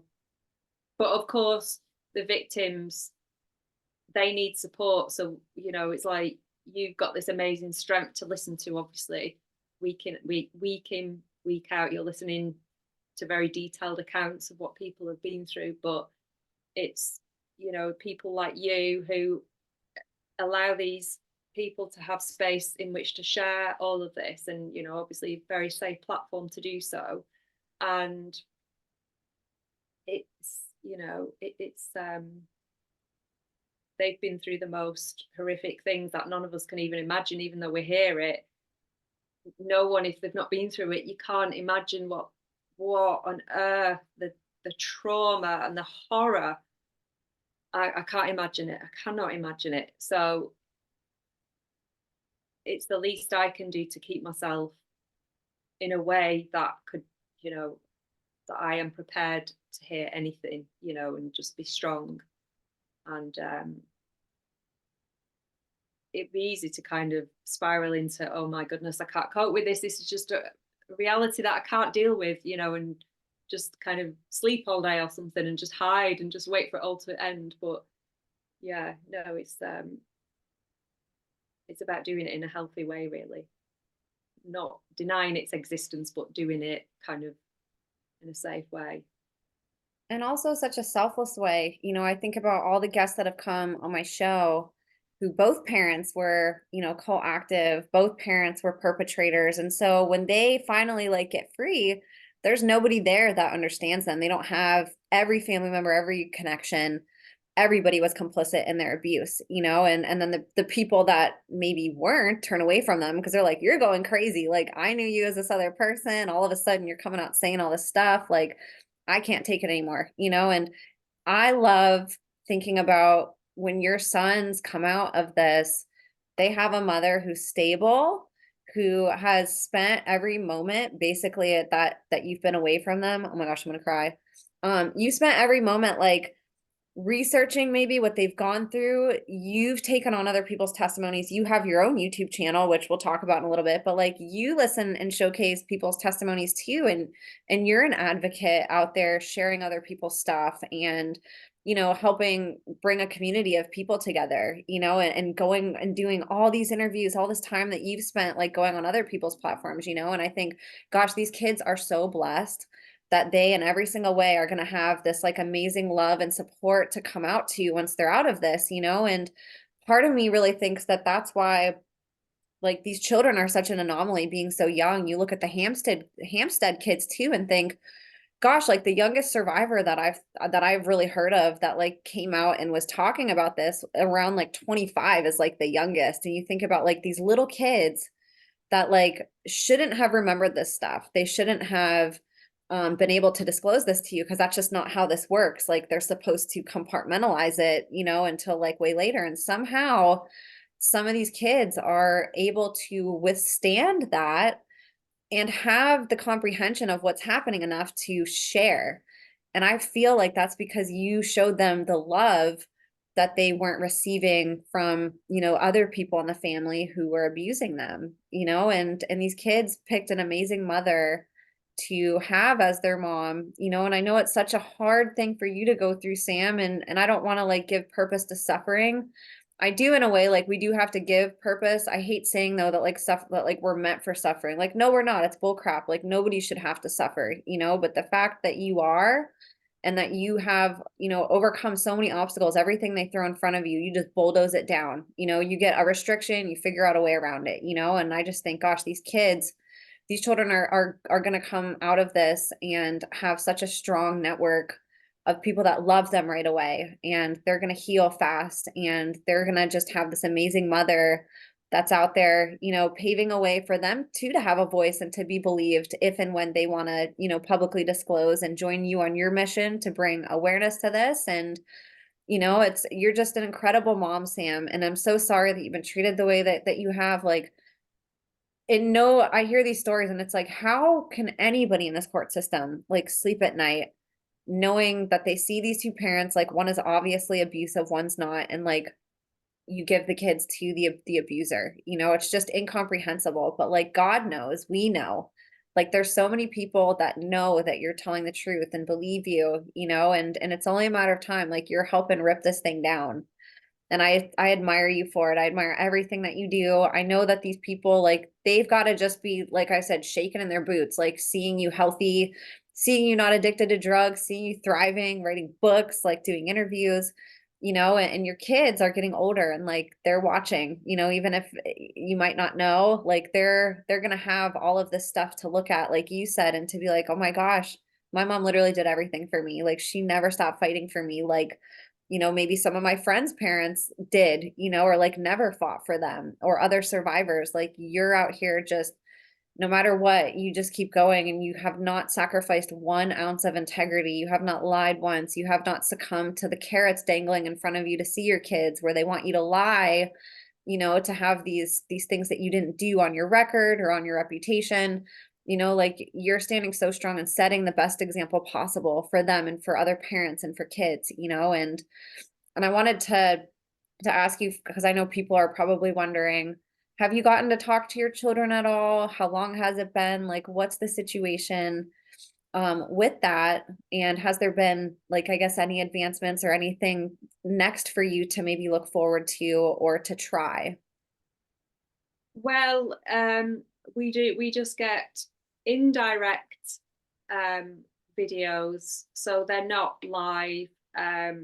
So there is um, I won't talk about what they say because I'd rather err on the side of caution, of course, but it's let's just say it's kept the link between us, it's kept the bond between us. Um, and you know, so that is positive that the bond has kept going. Um, as for so I made the application in September. Do I accept the arson findings? And my answer was a resounding no, because it's nothing to do with me. Why on earth would I accept findings? It's not, I can't be responsible for somebody who takes the law into their own hands and has their own ideas. It's ludicrous. Um,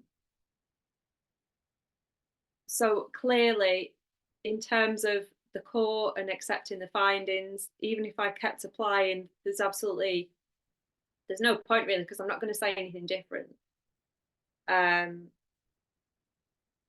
However, I do believe, as you know, I do believe that a miracle is going to happen, and I don't know how, but I do believe that a miracle is going to happen, and so I'm just keeping my eyes fixed on that and not trying to look back too much, but just keeping my eyes focused on, you know, on a day where we get justice. And the only way I can think of that happening is if the father is exposed. I mean, yes, he's been, a lot of people believe the truth, and there's that exposed in that sense, but I mean exposed as in imprisoned for what he's done, you know. And that is my prayer, and I pray it every day, um, as well as obviously the return of my sons and their safety and protection and all the rest of it. But yeah, my prayer is that he is dealt with by the justice system in a way that is befitting of his crimes, um, and that would immediately result in me regaining custody of my sons. And that is the only way I can see it, and I'm sure you'd be the same. It's I can't think of another way, having no have the doors are closed, and that if I want to see them, and then I would have to follow all the rigid, I might, that would be a court application that would go on for a few months. I'd have to see Kafka psychologists, and then I might be able to have one phone call every few months or something.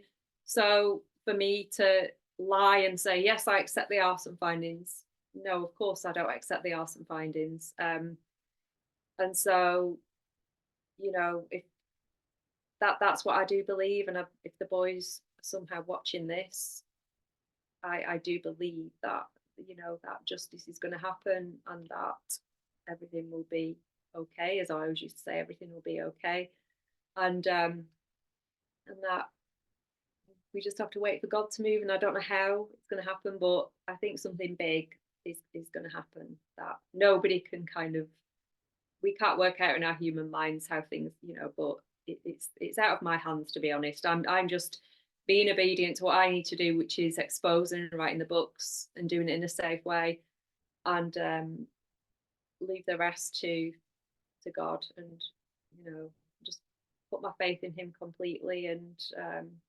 let's just see what happens.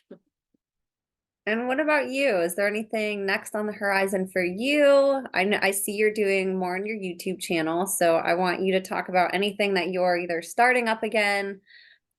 We can go over again where people can find your books and your social media, but I'd love for you to talk a little bit about, what you're planning on doing and sort of where people can keep up with you. Well, I am planning on doing more interviews with other platforms, them interviewing me to get the story around and to share the new book and the old book as well. That is on my short-term agenda. And then populating the YouTube channel again. I've started an interview series with a lady who fled to Cyprus. So she's not coming on camera for that because of certain legal things that a family member of hers is going on with, bless him. So we're keeping her identity protected, and that is part one, which is second from the left. So mum and daughter's escape from the UK family court to North Cyprus. So we'll be doing part two soon, and taking through her journey of how she ended up having to flee this country and having to leave a very good job and having to leave family and everything to keep her daughter safe, because her daughter disclosed sexual abuse by the father. And so, yeah, we're doing that, and then I'm hoping to get more others on the channel just to get, just to do my bit in exposing mainly the family court, but maybe do some like survivors of SRA on there as well, and different people on there. And then obviously you've seen Mike Volpe. I'm sure he would come on for an update as well. But yeah, there's other mothers who've been on the channel before, and then you can see that's the Tommy Valva case, the little boy who you can see at the front, which I'm sure many of your viewers will be aware of. That tragic case, bless him. A case of SRA and the family court, and the mother didn't know, same as me. A lovely woman, Polish woman called Justina, who'd moved to the US when she was younger and ended up marrying, unbeknownst to her at the time, a satanic paedophile called Michael Valva, who was an NYPD cop who is now serving a life prison sentence along with his girlfriend for the murder of that precious little boy. And it was only due to his death why she regained custody of her two surviving sons, because that highlighted that he'd been murdered, in fact. And the satanic ritual abuse element, they weren't prosecuted for that, of course, because whoever is, but hopefully that will change. But it came out because one of her surviving sons actually started to disclose that during therapy sessions, and it was all noted down. And one of the news media outlets in America, mainstream, did actually cover it on Hicks, is it called, or something like a, can't remember, I think it's, but they did. So large sums of money were being deposited into this Michael Valva's bank account, very large, like $100,000 were being deposited. And her son, one of the sons, gave descriptions of many people coming over to abuse them, and they were in cages and things I won't even, but it's all on that video anyway. But I'd found footage of somebody who'd interviewed Justina as well, and she held up drawings that one of the sons had made of these cages, and where he and his two brothers, including little Tommy, were abused by many others, and some of them were dressed up as clowns and things. They make it so horrific and unbelievable that when a child discloses, like they've been abused by someone, by a clown or some animal or something, because they dress up, you know, they do anything to, as you know yourself, just lots of do to terrorize children to make their disclosures sound unbelievable. But yeah, so in the news, the mainstream, it would just be a case of neglect and, you know, a murder eventually and cruelty. But there was a lot more to that case. And little Tommy, God bless him, his death highlighted that. He yeah, he was a, and the mother, custody was immediately switched because the father just made up all these false allegations about the mother, and it was just went in the usual way. And I think this judge, she's called Judge Zimmerman, the woman, I think she's still working, the last I heard. So they have such audacity, and they never receive, they're above the law, these judges, they never receive any punishment for the deaths that they've caused, to be honest, because quite frankly they have, because that death would have been prevented if the, I'm sure, if the mother had still been full-time care of those children. But yeah, that's it's a very important case, and you know, he's now behind bars where he deserves to be. And that is my prayer that my son's father will also not, you know, God forbid any, you know, my goodness, but you know, that something comes out, and you know, but my sons are kept safe in all of this, of course, that they're protected, and you know, and I used to, a few years ago, I used to like urge people to come forward if they knew anything, but as you know, Emma, with these cults and everything, it's very rare. But obviously it can happen at times. Like I know there was a case in England about 9 years ago, not necessarily satanic, but it was a paedophile ring, and they were organizing to rape babies and things, these men who just look like normal guys, as they always do. And they only got caught because one of them handed himself in. So it just, you know, things do happen, people do crack, you know. They do, and people get courage seeing somebody go first, you know, to where Yeah. they're like, okay, you know, I can do this if they can, or I have the same story, so I'm not as scared. You know, it is hard though, and you don't see many people that, you know, willingly get out, or if they do, like willingly speak out about it. So that is my prayer too, that if there is anybody that has any type of information, that they get in touch with you ASAP.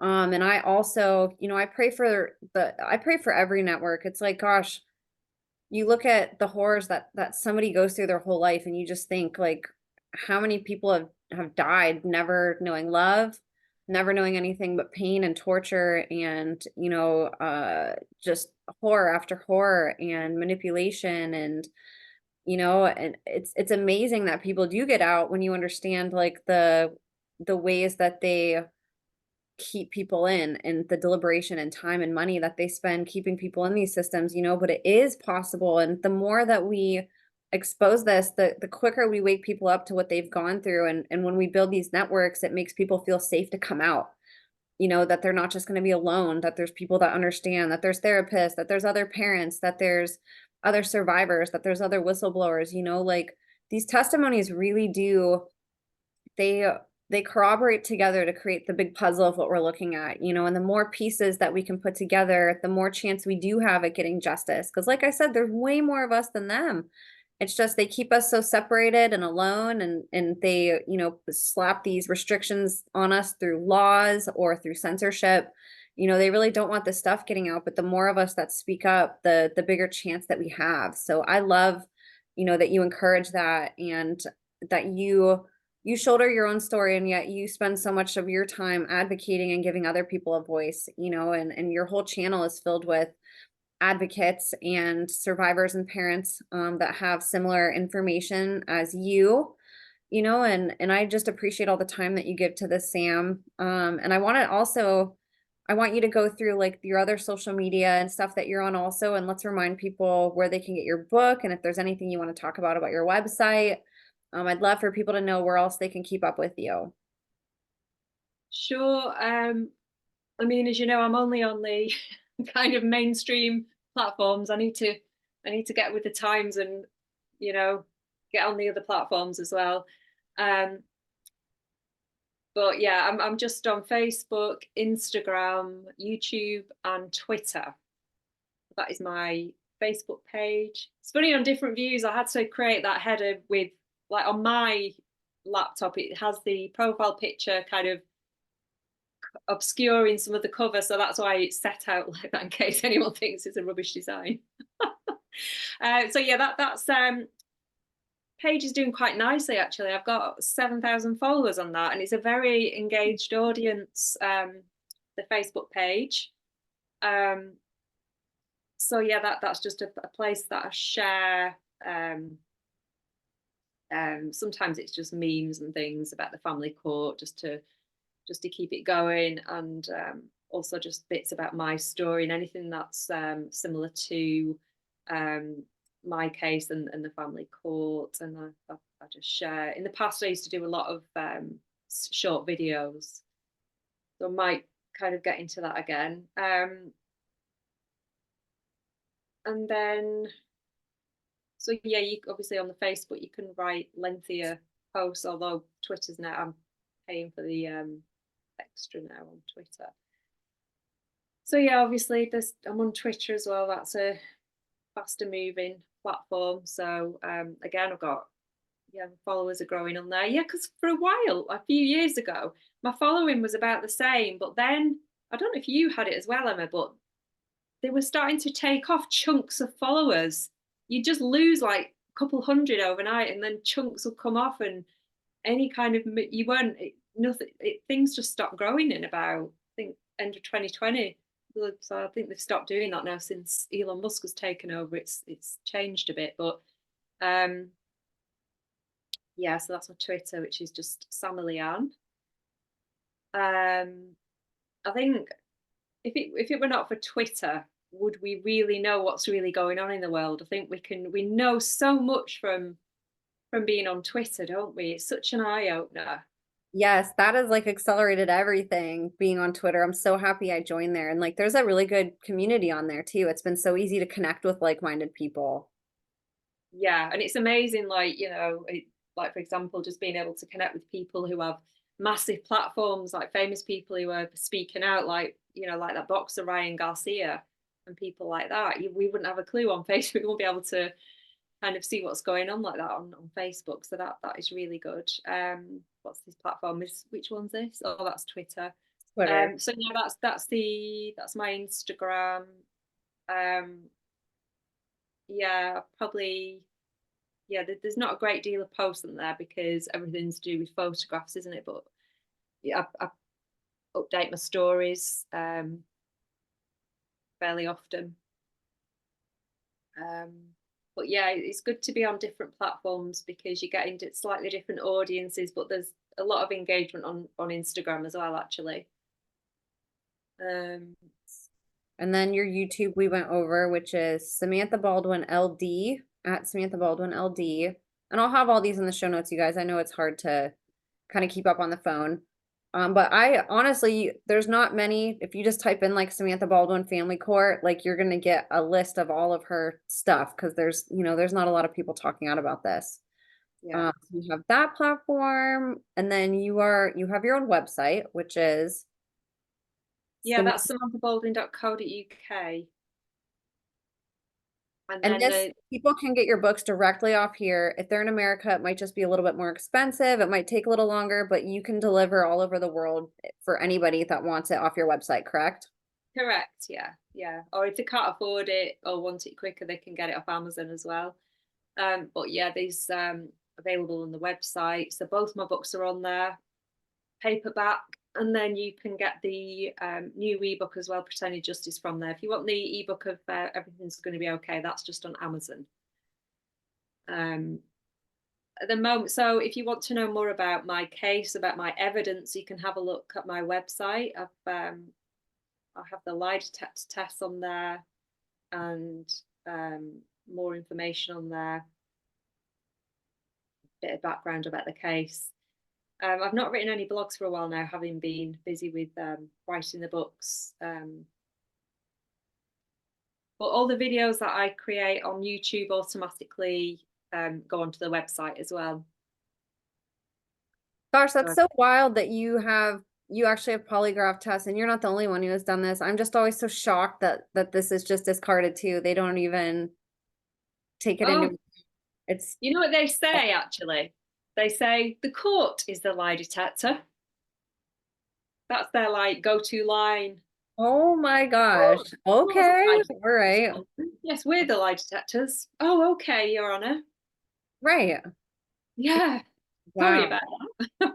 You're Yeah, so brave.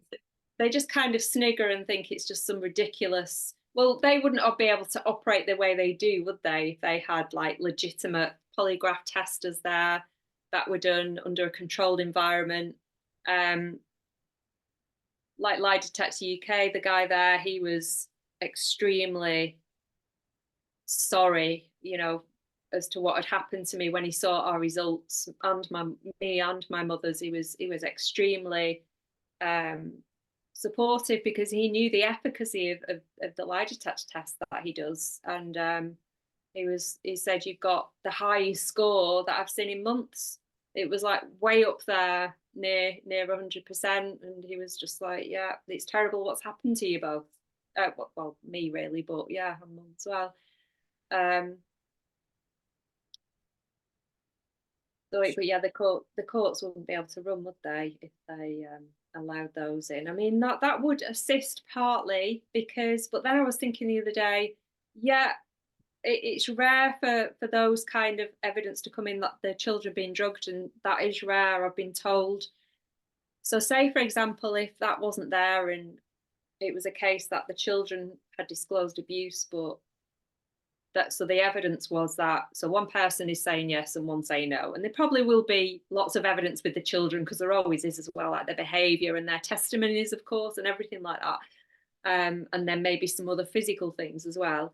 But if they brought in the polygraph test, that both parents, for example, would have to do a polygraph test to support their applications, then would that help?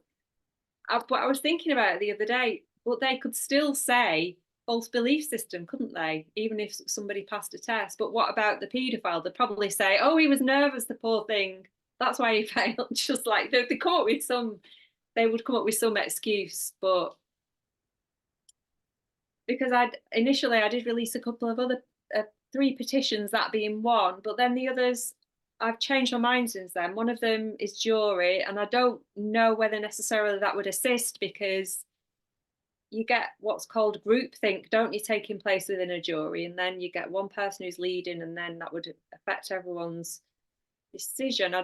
And then getting rid of the balance of probabilities. Well, you wouldn't get the support of the people who in their case it has helped for the kind of lower level domestic abuse scenarios where things have actually helped them, because as you know, Emma, the worse the abuse, the more more likelihood you have of losing your children. If it's a less horrific, I'm not negating how awful abuse is, but the more kind of common, straightforward, or partner to partner abuse or whatever, if it has worked in that case, then family court has protected the safe parent. They're not going to support like getting rid of the balance of probabilities and creating a larger burden of proof. So I don't that's not the answer either. So that just leaves the polygraph test, and I do still think that would have a place, but I don't think it would. I think something else needs to happen. I don't know what yet, but and I don't. When other people are advocating for the judges being trained, like, come on, it's not. That's not going to solve things.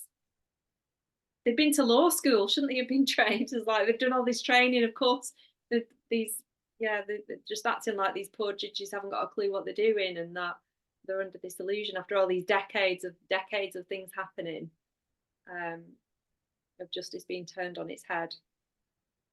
Yeah, this is like a moral compass. Like it's about, can you change somebody's moral compass from being a predator or protecting them, and most likely with the people that are in this, no. Like the whole system, like you said, it's working by design. Like you do need more than that. It's not just about a training, like I'm Yeah. not a judge. I've never been trained in law in my life, and I can very coherently hear your story and understand what went wrong. I don't need to have, a degree to know that this is really messed up what happened to you and what's happening to so many other parents and children around the world. Like that is a moral compass thing that these people don't have, and most likely because they're abuse victims too, and, caught up in this generational cycle. Like that's really what it is, but I love that you're looking for solutions and having people, consider what we can do. And I love the polygraph testing. Like that is insane that that's not a requirement, especially like do it on the kids too. You know what I mean? Yeah. If you're gonna say a child's lying or that a mother is feeding a child lies, like do it on the kids too. Like go ahead and polygraph the whole family and see who's actually lying. Like that's crazy that that's not a protocol in this, and it should be 100%. Absolutely, it should be. Yeah, I just keep thinking about. I just feel the need to mention another case as well. I can't say any names because this case has resulted in. It's known certainly in the UK, but it's resulted. So it's SRA, the family court, cult, etc. Little boy disclosing to his mother, who was a safe parent, and then it going in the usual way. Um, Now, I'm certainly not telling people to do this, but once she lost custody, I've never met or had any met this woman or spoken to her or anything, or had any contact with her. Um, but there are restrictions on this case. And so once the boy was removed from her care, it made, I've not read or heard all, I can't listen to his disclosures, it's too close to home just yet, but I may at some point. But I believe, I understand that he gave very detailed, disturbing descriptions that were recorded on many, many pages of A4 paper, loads of disclosures. So even many more than like my sons gave, for example. But this child made all of these disclosures to his mother, very detailed.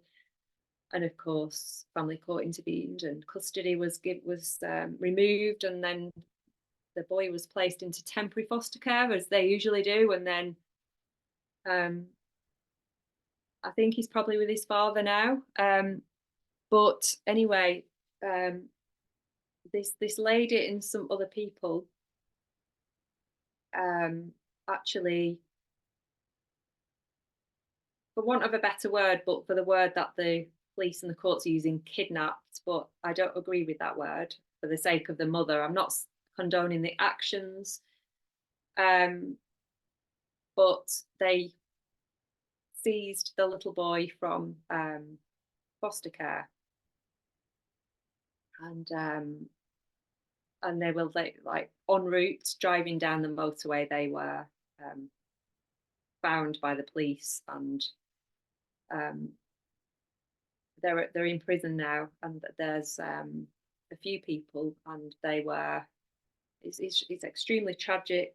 One of them has since died. Not the mother, but a man who was involved. He died in custody. Like I think 2 days after the arrest. It's such a tragic story, and but the prison sentences they received were off the scale. You know, when you look at like paedophiles and other things, murderers even, the mother received, I could be wrong, but I think it was about 13 years prison sentence to serve 9 years behind bars, and that was just over 3 years ago. No, yeah, just over 3 years ago. So it's just beyond, you know. And I know it was but they shouldn't have done that, and I don't know how they could think that they'd even get away with it in this day and age. And the mother must have been desperate, and like I say, I'm not certainly not telling people to do that. It's extremely dangerous, but yeah, it's just a shocking state of affairs that if it hadn't have been for the family court doing what they do, that that child would still be in the safe care of his parent, not with this potentially very dangerous man who is part of a satanic paedophile network. So yeah, it's just, you know, and that's just one case I'm aware of. You know, there could be others, similar ones, not to that degree of what happened there, but yeah, it's maybe when the children have got a safe parent, maybe like you said, maybe there's more chance of them disclosing when the children rather than compartmentalizing, dissociating and creating, you know, like it's just gone until a later time when it comes up years and years later. But maybe there's more and more there's more chance of them disclosing when they've got a safe parent who's not involved, you know, whilst they're young. But yeah, that is a shocking case, absolutely shocking. And you just think about like how many cases are we not hearing about, and how many cases are just being brushed on the rug, how many parents are being silenced. Like I know there has to be way more cases than, what we're currently hearing about. They're just being rebranded. Every time I hear a story, in the news about a parent, I'm always questioning. I'm like, there's something more to that. Like they're gaslighting the parent. They're making this parent sound like they're crazy. They're putting a picture up of them that probably does not represent how they look in real life, to make them look weird or to make them look like a predator or something, but it's a lot more common than we think, and the fact that like a story like that is getting any type of publicity at all, or Thomas Valva, the fact that like some of this is starting to leak through shows that like we're making some progress. We just have to be able to discern whenever we see stuff like that. And I really love how people like you go jump on board and be advocates. Like if we all did that and started sharing like the counter narratives potentially, like we could really make a dent.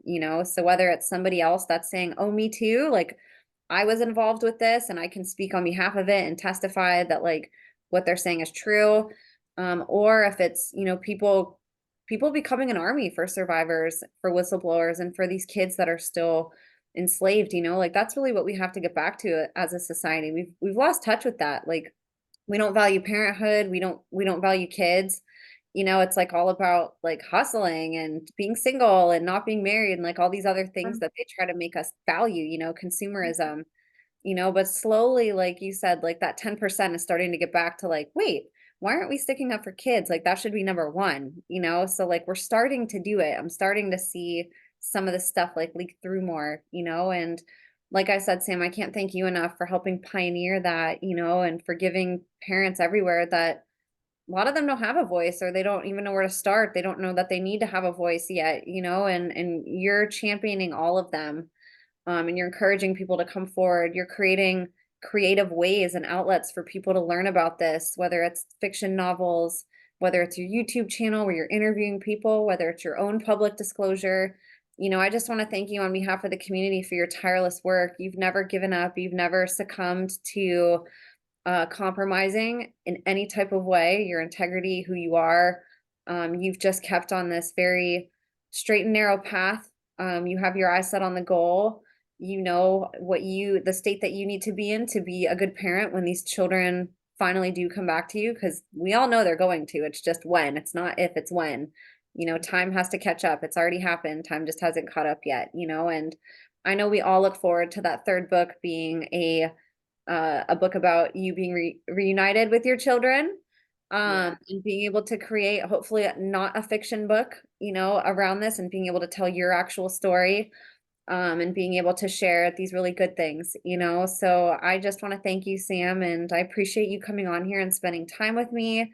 I'm so looking forward to getting this book. It literally just came out, and I ordered it. I get it in a couple days and I just can't wait, and so for people listening, I will have all of Sam's info in the show notes for you guys, all of her social media.